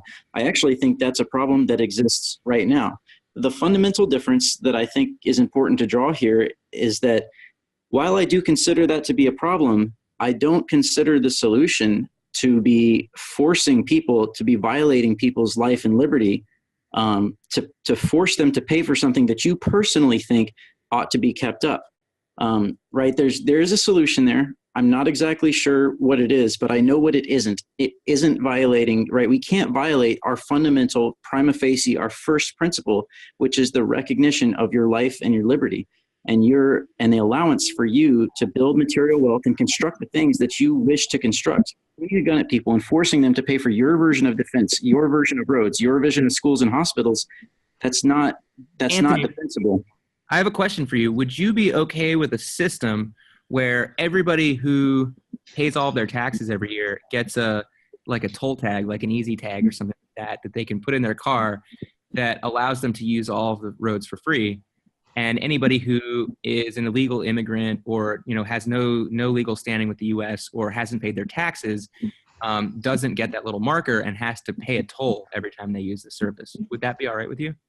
No, I don't think so, because we still run into the problem of those people generally have the right to use the road. Like, I have the right to use the road right now. How do you have the right to use a road that somebody else built? I don't understand. I built it. Hey, dude, hang on a second. Let me finish answering your question. I built that road, right? I shouldn't have to pay a tax to use that which I already built. I shouldn't have to pay a tax to use that which my ancestors already built on my benefit. No, you didn't, Jason. You maybe paid a fraction of a % of it, but exactly. I paid my portion. Mostly it was built and paid for by other people. I mean, basically, you're saying that, like, oh, I should get because I had an ancestor who was an employee at McDonald's, so I should get free food at McDonald's in perpetuity. That makes no sense. No, dude, you're actually taking what I'm saying and you're extrapolating it. You're exaggerating it. Okay, let's deal with the actual things, the exact things I've said. I already paid for my usage of that road. I already paid for its construction. My portion of that road has already been paid, right? Yeah, and then in addition, it's a subscription. It's not something that you can get forever because you paid a small amount into it. Okay, sure. And I was actually about to address that exact point, if you'll let me. All right. So yes, there is a certain time period where you could say, yeah, I have the right to use this infrastructure because I've already paid into it. And from another perspective, that was stolen from me, right? But let's suppose that road decays. Let's just say hypothetically really quick that we go into a society that's voluntary where people stop pointing guns and threatening our life and liberty, violating our fundamental first principle. To pay for the things that they think, that their personal opinion is, the infrastructure should be supported. Let's suppose we go into that society, okay? And then the roads begin to decay. There's potholes everywhere and there's problems, et cetera, et cetera. At some point, maybe somebody comes and they rejuvenate the road. Maybe they pay out of their own pocket and they fix the road. And they say, hey, this road was previously unusable. And now, I'm going to be collecting some sort of revenue because I fixed the road, right? Because I did that. There's some level of legitimacy to that, to saying, hey, if I'm maintaining the road, you need to pay me for it, and I'm going to require that payment if you would like to use it. But that's a very fundamentally different question than, do I have the right to drive on the road for the next, I don't know, year or 5 years, since I've already constructed them? And it's also And then, different than saying that because your dad worked at McDonald's, therefore you are owed burgers, right? Like there's the critical thing here is distinguishing between private property that is under contractual agreement, or a property, let's you get rid of the word private, property that's under contractual agreement, property that isn't, right? And that this is what generally is talked about as the tragedy of the commons, right? Um, and the libertarian side of it is like, well, we don't agree with 80% of what the government does, therefore why should we pay for it? And then the other side is like, well, you benefited from it, therefore you should pay for it. And there's no freedom and capacity to choose granularly what we're talking about here, right? And there are services that are kind of public. I mean, like libertarians kind of ideate about like a world with all private property, private roads, and all that stuff. And I'm not sure that's really realistic for a variety of reasons. But I would agree with that, with what you said. I don't see how the. I mean, for one thing, I think kind of the spoils of the ancestors argument, like from what I can see, it's like while you're underage, you enjoy the spoils of your ancestors, and once you're an adult, you have to contribute yourself. Okay, sorry, go ahead. I don't want to interrupt you. Well, from what I can see, I mean, do you want to respond to that point? Because Yeah, I would just ask the simple question. If I build a house for my children, I go to unoccupied, unused land, which no one else has a claim to. I build a house. Do my children, are they forced then to maintain that house? Right? Or can they let it decay? Can they use it until it decays and then move on? Do they have that right? I think the difference is that the road is shared with other people. Like other people, as well as your ancestors, contributed to building the road, and other people enjoy it in the present. And so it seems like if we're going to have some kind of contract or some kind of social system where we all get to we all want to continue using and enjoying this system that contains this road, we all have to pay into it to a certain extent. Like I don't see how Chris's example of like those who pay taxes get to use the roads. I don't see how it's that different from the state, except so what gives your organization the right above everybody else? What gives your organization the right above everybody else to make that decision about what will be done and how much will be collected? And like, why couldn't it be a plethora of organizations? Why does it have to be the one government? I mean, there are multiple governments. Yeah, exactly. You can move to a different country. Right, and they're all subject up the chain to the other governments, to the higher federal government. Everything. Again, we're talking implementation now. I think. So can I? Well, yeah, let me make one point real quick. The question about. Okay, so let's concede for a moment, for the sake of argument, that it is morally and unethical to benefit from the infrastructure and fail to contribute to it if you're capable of contributing to it, if you are reasonably capable, right? Not like if you're mentally ill, you can't just add punishment on top of that, right? So let's say that somebody that's able is not contributing to that which they are empirically grateful for benefiting from. Let's say that that's a bad thing, that they're guilty of something. How bad of a crime is this? Is this shame, public shame, sort of non-criminal shame level bad? Is it like 2 years crime? Is it 10 years crime? Is it 50? Is it death sentence? Right? Like where in the spectrum? Because that's really important. Good question. Are you just asking Anthony? I would ask you. I mean, I think that's an implementation question. Right. It's not just implementation though, because it's a philosophical question. How much do you have the right? How much do you have the positive right to go take something from somebody else, whether it's their life, their liberty, or their resources? I'd say this, Anthony. I'd make this point. I don't think you can have both the absolute right to life in a society and have the right to keep the absolute right to property. Like they conflict with each other at a certain level. Can you be more specific? I'm not sure I understand exactly what you're saying. Okay. So, sorry, one sec. So the- So to have a society where there's the absolute right to life, you have to have some kind of system where everybody's life is protected in some way. And conceivably, in a society where there's some kind of like, any kind of inequality, you're gonna have some people that for whatever reason can't furnish their own defense. Either they're poor, or they're disabled, or they're children, or they're physically small. It could be whatever. For various reasons, you're going to have people who can't furnish their own defense. And if you want those people to still have the right to life, there has to be some outside body that's furnishing their defense for them.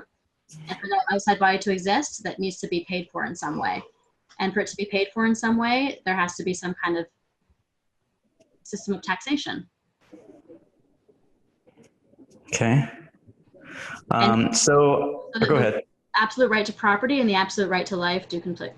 I can't see a way that they don't. I can't conceptualize a system where everybody's safety is protected and where there's no compulsory taxation. Let's try to take it to the scenarios to play along with what you just said. The scenario where somebody just moves away to the woods and builds a house, like just brute force, chops down trees and builds a house. And a garden and a farm and catches some cattle and has like tomatoes growing and stuff.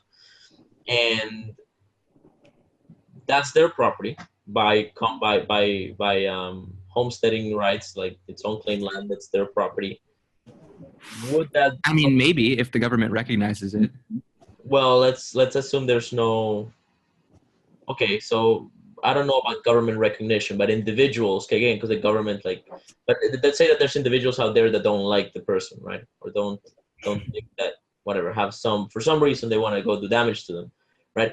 It goes back to my initial premise, which is as long as there are people that are willing to do harm in a sense, or do, you know, to steal, and steal is a sort of like an, it's a term that is in quantum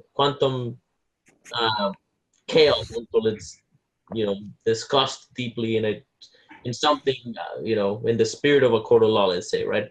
Because you have to, like, it's really hard to figure out if somebody owns something or not when there's a dispute, because both people have like basically self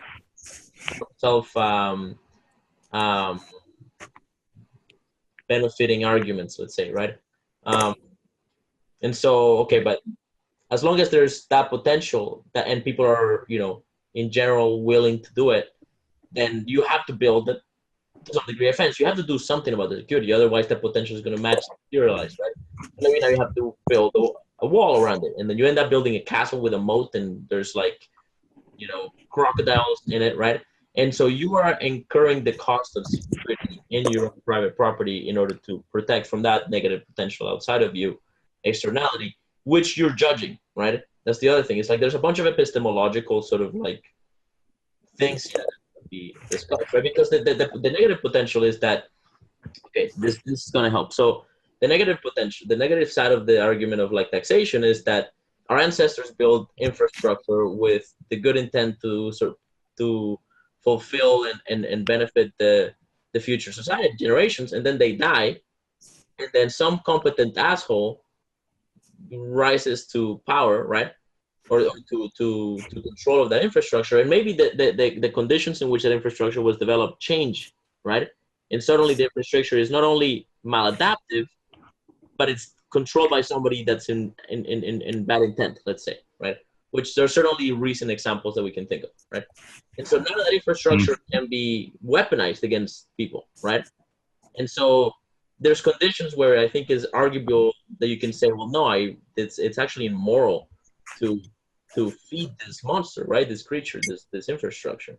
So there's complexity, right? I don't think archetypically you can justify all of it. So there is a lot of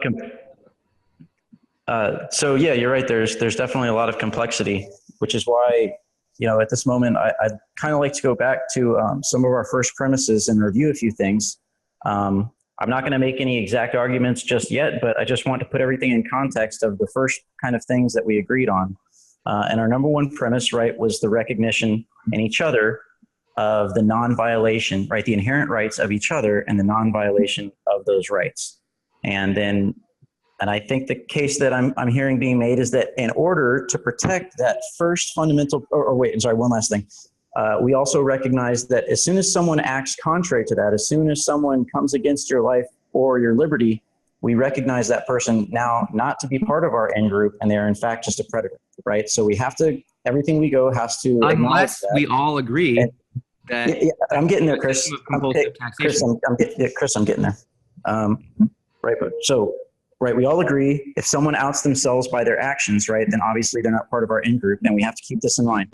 So to do this, we have to organize, and we have to agree to organize some kind of collective defense in which it's going to require us to contribute resources, and it might even require us to forego some specific liberties. We might say, okay, I agree not to do X, Y, or Z on this piece of ground because we're going to use it for this, right? The requirement for that is consent, because as soon as I'm being forced to do something that I didn't consent for the common defense, suddenly the first principle has been violated and the whole system falls apart. Okay, so in order for this organization to work properly, everybody has to consent. And that's the point that Chris just made, that yes, you can say that, hey, you no longer have the right to, let's just say, drive on the roads. If you consented to the construct, right, to the framework which we created and made everything. But if I didn't consent to that, there might be, and I'm taking too many steps forward, but again, backwards a little bit. The fundamental issue is consent. It requires us all to consent to contributing resources and contributing our liberties to a particular organization that we believe will act to the best of our defense.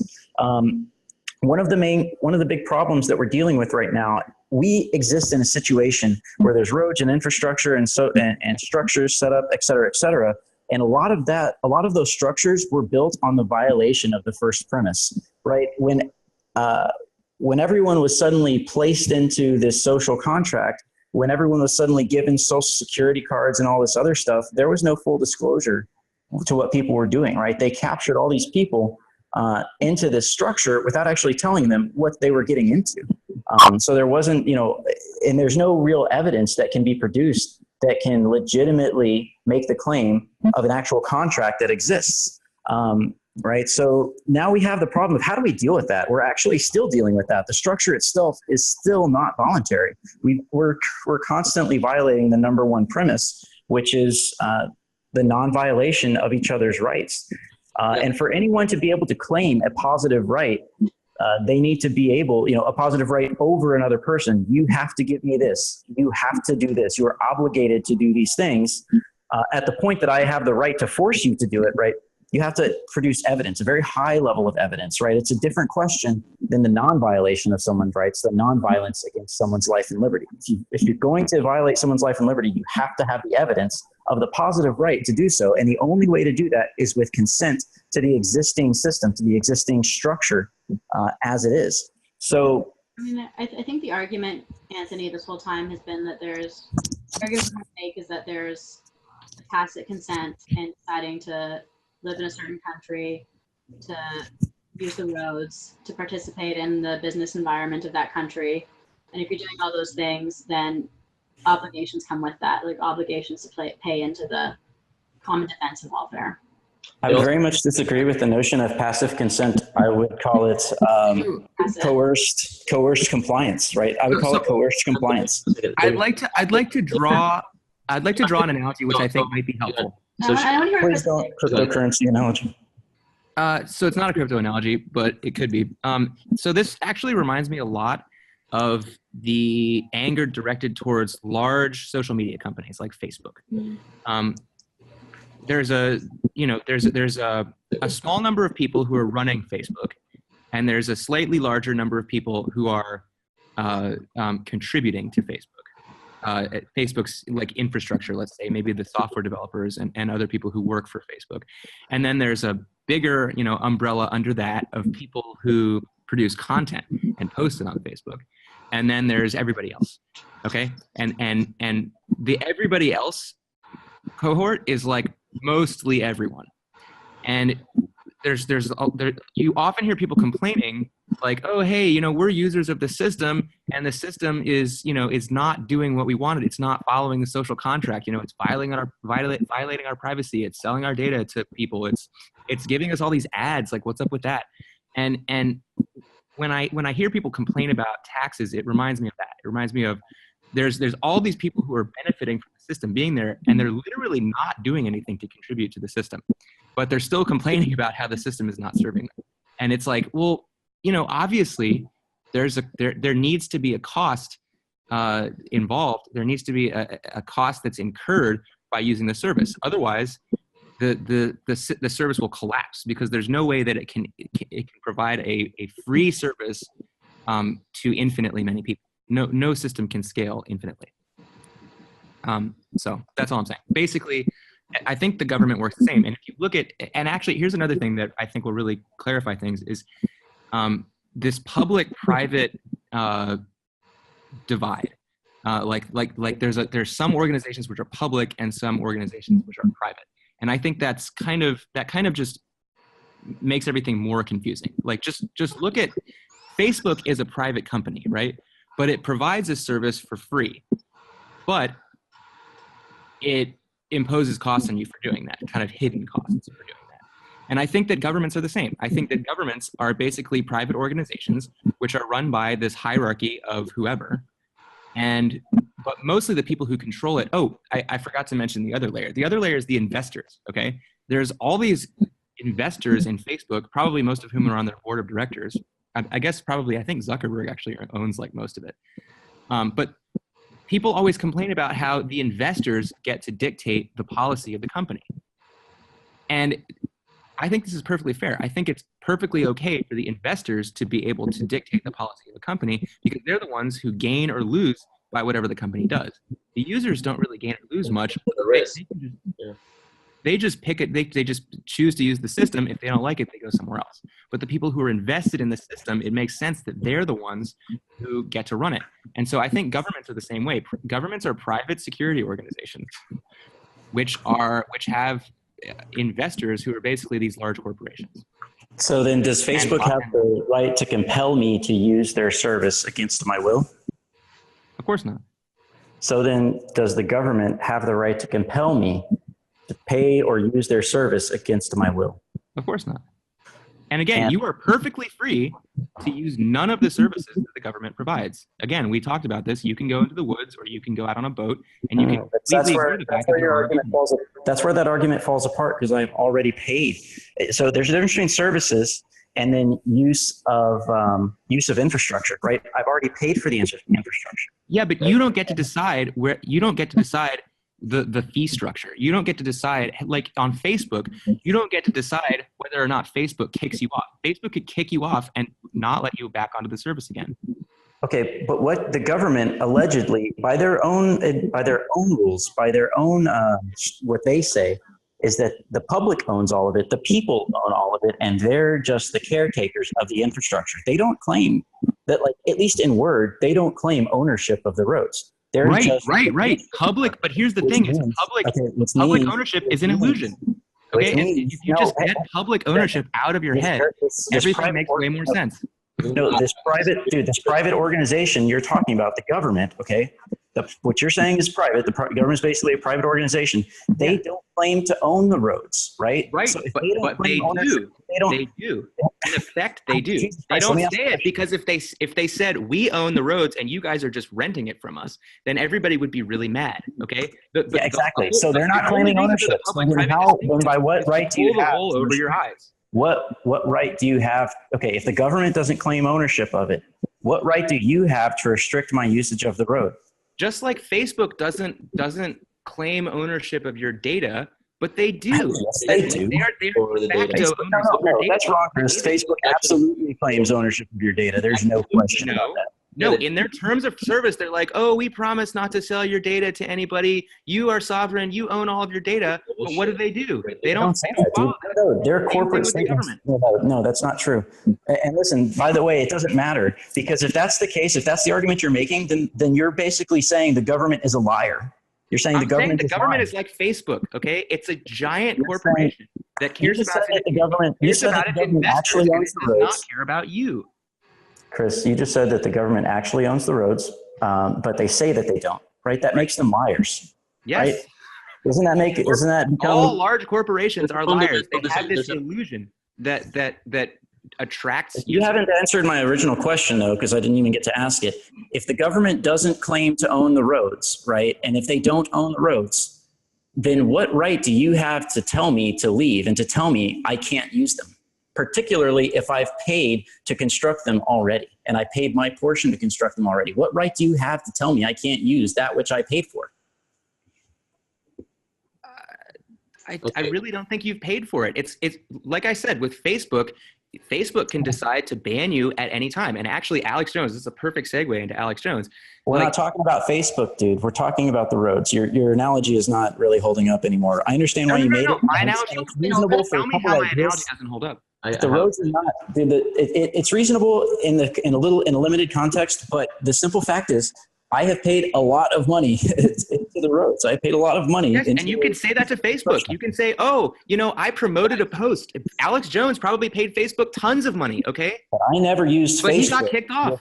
I never used. Listen, it doesn't work there because I never used Facebook under the assumption that I was paying for its use, that I would have the right to use it. I always used Facebook under their terms, which they said we have the right to remove you if we feel like it. Your data, as soon as you put the data and upload it, it belongs to us. We can use it. We promise we won't use it for certain things, but it's our data now and we can use it. I never used Facebook. I'm not talking about your use of Facebook. Now, if I paid Facebook, it sounds like you have the proper understanding of how Facebook operates, but I'm not talking about you. I'm talking about all of the users who are getting on social media and complaining about Facebook. Okay, that's kind of neither. Oh my God, I can't believe they lied. Can you just make your point without using Facebook? Because this analogy is not going to go anywhere. Like, if your point is valid. Any large corporation, pick any large corporation. Let's talk about GM, okay? I'm gonna GM is supposed to make cars that don't kill us, and they don't. Juan, what do you got? What do you got for us, Juan? Hey, what does Juan want to say? Both wrong. How about that? No, I'm just fighting words. Shit. All right. So here's my point. I think there is a difference today between public and private property. Just like you would say, like, and it's a lie. It's not a lie, dude. Like, wherever it exists, it's a lie. Chris, first of all, stop interrupting, because that's where we end up in this screaming match. Let's everybody stop interrupting, right? Now, okay. It's hard to know when I'm interrupting because of the way that the conversation flows. Well, it's tricky, right? I think one of the rules somebody said that, like, a good rule of thumb is like a second and a half of pause. It's a good, like, okay. And there's also like a thing we can do where people can raise their hand and in Zoom, and like we can just do sequential turn taking. Anyway, so we were doing fine up to a point where the emotion kind of like rises and people just start like screaming, including myself. And so I thought that part was great. you guys were enjoying it. I know. I mean, I know it's fun, but it's not great for the content delivery because it just sounds like two people making noise. Like, you can't really I agree. catch much of it. So, okay, so the point is, so, okay, example of public or non-private property, right? International waters, any forest that is not homesteaded in states that don't claim some sort of sovereign corporate right of it, right? Like stuff that's not being used, right? Space, not private. A great deal of space in space outside of Earth is non-private because it hasn't been claimed. There hasn't been a property rights process that's, disputed and refined, and etc. Right? So clearly there's non-private property. Now, this hasn't been developed. What about property that's been developed that is not private, right? Well, okay, so that's where the chaos is, in a sense.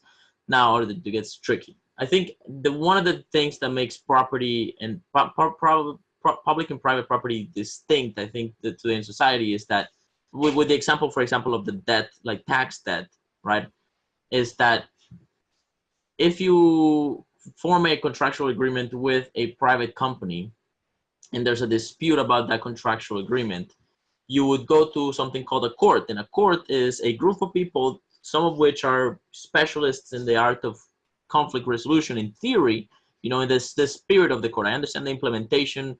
There's plenty to be said about the implementation. But the spirit of a court system is you go there and there's some dude that's supposedly trained and verified and checked to be honest, right? That's going to be moderating the thing. And then you have somebody that's accusing you of breach of contract, and somebody else that's sort of defending you against the breach of contract. And both of these people are in theory competent, and you can fill any of those roles if you wish. And then there's a random sampling of a jury of your peers, that of people that will look at this thing, and on a I think it's like 90 or 100% consensus, have to decide whether or not if you're guilty, and if there's doubt, then you're not Yeah, I charged. think they usually have to. They usually have to be unanimous, I think. Yeah, so there has to be unanimity decision of the verdict, right? That usually applies to contractual conflicts, right? In the realm of tax enforcement in the United States, right? As far as I know, I don't know that there's anybody that successfully argued, hey, I didn't sign any social contract. You can't enforce this on me because there's no contract, right? Like, has anybody been successful in defending themselves in that, right? And that's my point, is that if okay, let's take it archetypal again. So if the infrastructure is being weaponized, right, and they claim that you owe them whether you like it or not, that's evil. If it's not being weaponized, if it's in good, it's being used properly and to your benefit, and you're benefiting from it and still not paying into it, then you could argue, yes, you are guilty of freeloading, and that's a bad thing. If we agree that that's a bad thing, let's assume that it's a bad thing, right? And so the question, what I'm pointing out, is that whether it's fraudulent, whether it's a fraudulent tax claim or if it's a proper tax claim, right, that also needs to be evaluated by a court, by a proper justice discovery process, which is what a court system is, right? And so there's implementation questions. There's what I'm saying too, right? Does that make sense? Does that help? Yeah, that makes a lot of sense. It's reminisce of, here, I'm going to put my video on, and maybe, or I guess I can't, never mind. Okay. Anyways, yeah, I think it's reminiscent of what you were asking and what we talked about earlier. What is the proper response to someone who is freeloading? Let's suppose we go through all the rigorous elements. Let's even suppose that there is a contract that we can point to that I consented or whoever consented, right? And now that person is freeloading off the system. We have the question of, well, what's the proper way to deal with that person? Should we go and forcibly take their stuff, right? Should we go put them in a cage? Or could we maybe just expose them and say, hey, this person is freeloading. We want to try and make sure we honor our first principle, that we don't contravene, right, the whole reason for the existence of our structure. And so we'll just reveal them and expose them. And now the rest of society has the individual choice to say, hey, I'm not going to sell you groceries anymore until you start paying your taxes, right? I'm not going to sell you gasoline anymore because you won't pay your taxes. You're not contributing to the system.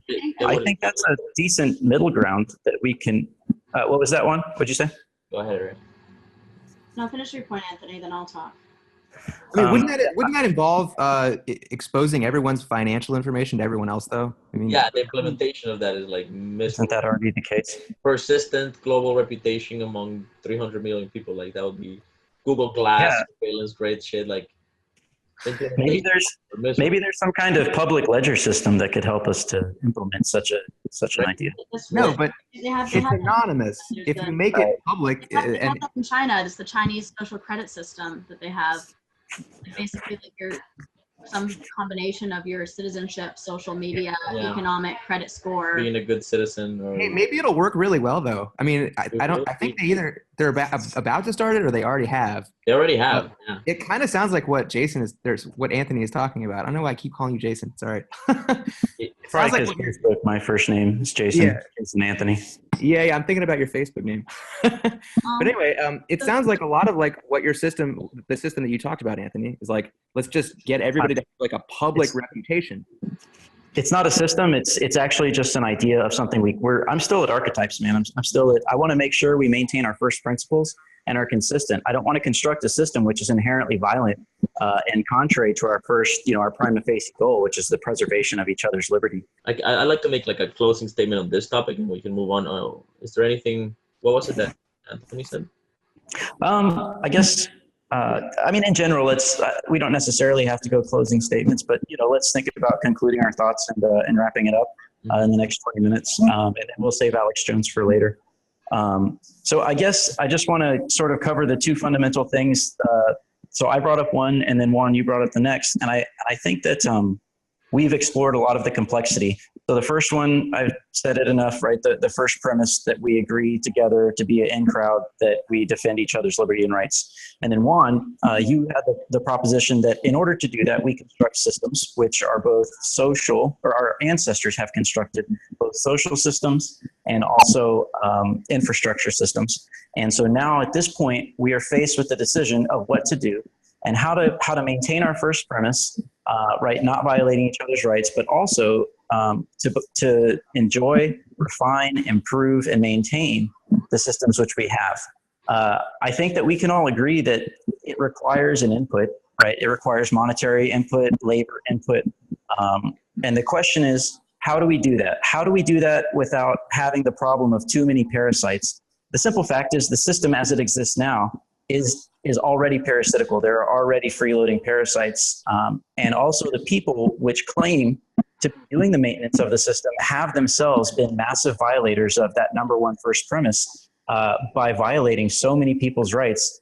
So the United States specifically, or which one? Because I mean, I come up with examples of more. We'll just start with the United States government, the federal United States government. We could of course come up with others. But let's make this your closing statement, Anthony. I'll make another one, and then we'll pivot into Alex Jones. Sure. So we are going to talk about Alex Jones right now? Yeah. I think everybody wants to. I want to do as well, but I just want to finish. Oh, okay. Yeah, sure. So, all right. So my closing statement is basically, the fundamental premise of everything we do, our relationship towards each other, is the recognition of each other's rights, of liberty and life particularly. In order to do that, we do exactly as Juan said, which is we have constructed systems, we have built infrastructure, and now we're faced with the decision of what to do with that infrastructure. The organizations which claim to be the sole arbiters to decide what to do with that infrastructure they don't have the legitimate claim to be the only ones to make that decision. And furthermore, have been proven to be violators of the first premise. As such, we need to deal with the problem that could arise of parasites, and we need to figure out what to do from having been in a position and continue to be in a position where the first premise has been violated. I think there's a lot of solutions, but I know what some of the solutions are not. It's not to point guns at each other and force you to pay for my version of our defense. If we agree on the first number one premise that we don't violate the life and liberty of each other, then that needs to flow through everything else that we do. And so I would propose solutions and systems which would put that as our number one idea and then require a voluntary consent with full disclosure before we move forward. And I promise to you guys right now, I will never point a gun at you or force you to pay for something, a service which you don't want or which you think is contrary to our life and liberty, or is contrary to the goals that we have in common.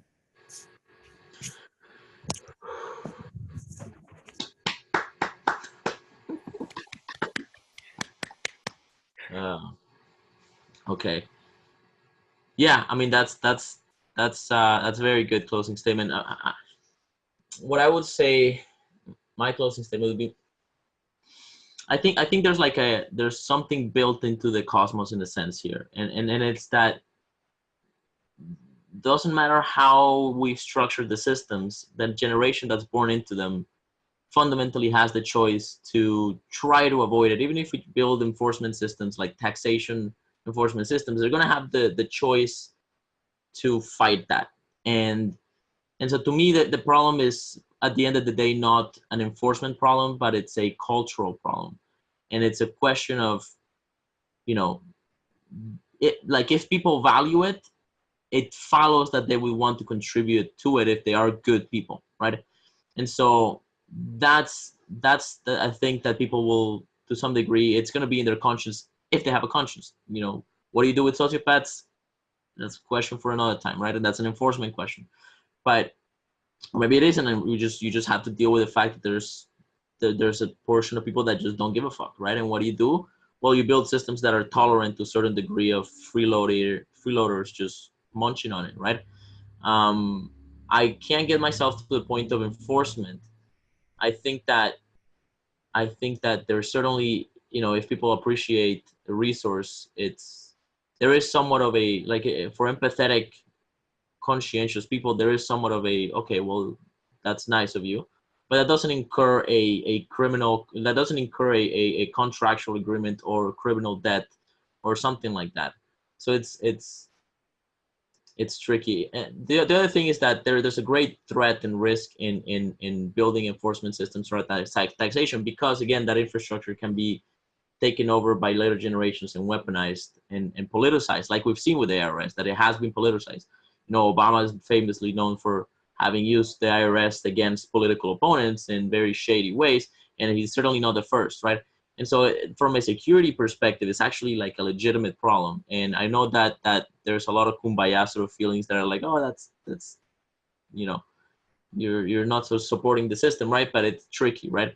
So, you know, it would be great to get to a point where you have more granular choice, right, in that. And you have something like 9/11, right, where, you know, there's reasonable amount of conspiratorial evidence and research saying that Bush just basically stood down, like got out of the way, knowing full well that there was an attack coming, right, in order to like fuel up the emotions of the American public and go and invade Iraq or whatever, right, and get the United States in a 30-year, you know, dilemma or more, right? And so, because it's gonna keep going on, right? I mean, that was the first step in a bunch, right? And so, the point is that, you know, you don't want to build systems that are vulnerable to fraud and take over by sociopaths. That's the kind of the whole point. Speaking of which, Alex Jones just got kicked off of YouTube, Facebook, Spotify, Pinterest. Why is Alex Jones on Pinterest?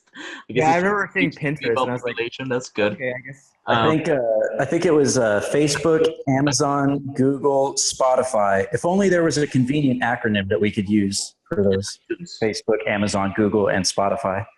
iTunes. Nice. iTunes, the biggest podcasting platform in the world by far, bigger than YouTube. iTunes. Face. FAIS. Is that how? Facebook, Amazon, Google, Spotify. If only there was some convenient acronym that we could use to refer to that group of people. All right, Anthony, we get it. I think we all get it. I think they got it now. They missed it the first time. All right. I think this connects back to what we were talking about before, in that, so all of these services are providing what's called in economics a public good. Okay, you can have a private company which provides a public good. This happens with social media companies. This happens with radio stations. This happens with TV. It happens with the telephone companies. It happens with, you could say that cell phone companies are a public good. Cell phones are a public good. You could say that cars are a public good. You know, there's these companies that become really big and dominant in an industry that the general public has come to rely on. And there is a cost to these public goods. Every time a member of the public, uses the public good, that is a cost which is imposed by the people who are trying to keep the public good running. And so, you know, either we can have the private company which created that public good, we can have them decide who gets to use the service and how, or we can have the government step in and regulate the company as a public utility. And actually, Arielle, your video that you posted on with Jordan Peterson's response to the Alex Jones thing, he talks about that. He talks about, okay, well, maybe we should have the government take over, Facebook and YouTube and whatever, and or at least regulate them heavily, so that everybody kind of equally gets access to it. And I actually really disagree with him on that. So. Yeah, it's tricky. It's really tricky. A lot of this conversation is reminiscent of net neutrality to me. And I kind of feel like it's a point between a rock and a hard place, because with net neutrality, on the one hand, you could say, okay, the government is going to come in and forcibly regulate everyone and all the carriers to do what they say, right? And then that comes attendant with all the legislation and laws and rules. And of course, now if you want to maybe open up your own channel right? Your own internet service providing channel. Suddenly you've got this litany of regulations and barriers to entry that are created, right? So that's the one side. And then the other side of it is, well, no, they're just private corporations, private organizations. They should be able to do whatever they want and exclude people, right? But unfortunately, these so-called private companies are not private at all. They are, in fact, mega corporations which have leveraged their massive wealth to get the government to create a monopoly on their behalf, right? To put barriers of entry. So it was sort of like this false dichotomy put out there that I didn't really like it. I felt like it was a rock and a hard place, and I kind of feel like this conversation is similar. Wait, what? This conversation that we just had for like 2 hours, or like this? What? No, the conversation about the social media outlets and them banning certain speech, whether or not the government should come in and regulate. It's like the concept of what happened with not just Alex Jones, but there's a lot of other media content. I want to touch on what you just said, Anthony, about net neutrality. And I want to. Can we not talk about net neutrality, or at least segue away from it, because it's like a whole other topic, and I don't even get it. Well, there are a lot of. The thing is, there's a lot of. Let me a lot of corollaries here to the two things. So let me just tell you how it connects. So basically, if you allow the free market to kind of take over the internet industry, so the internet's a public good, right? And ISPs are providing that public good. And so if you don't regulate it at all, what ends up happening is a few companies get really big and they get most of the business. And then at that point, they can start lobbying the government for more regulations to keep out their competitors. And so in Romania has really good internet. It's really cheap and really fast, like more so than any other country. Maybe other people are catching up now. But basically what happened in Romania is there was a government monopoly on the whole country. And I don't remember if it was or was not like the government that actually did it, but it was like this big, powerful corporation that was running everything. And so they were providing a shitty service for a high cost. And so what ended up happening is that the cost to going on the internet was so high that it was actually worth it for people to peer with each other. And so there started being like these little mini kind of black market ISPs everywhere. And what that did is it drove down the cost of internet in general until it was really, really good and really, really fast.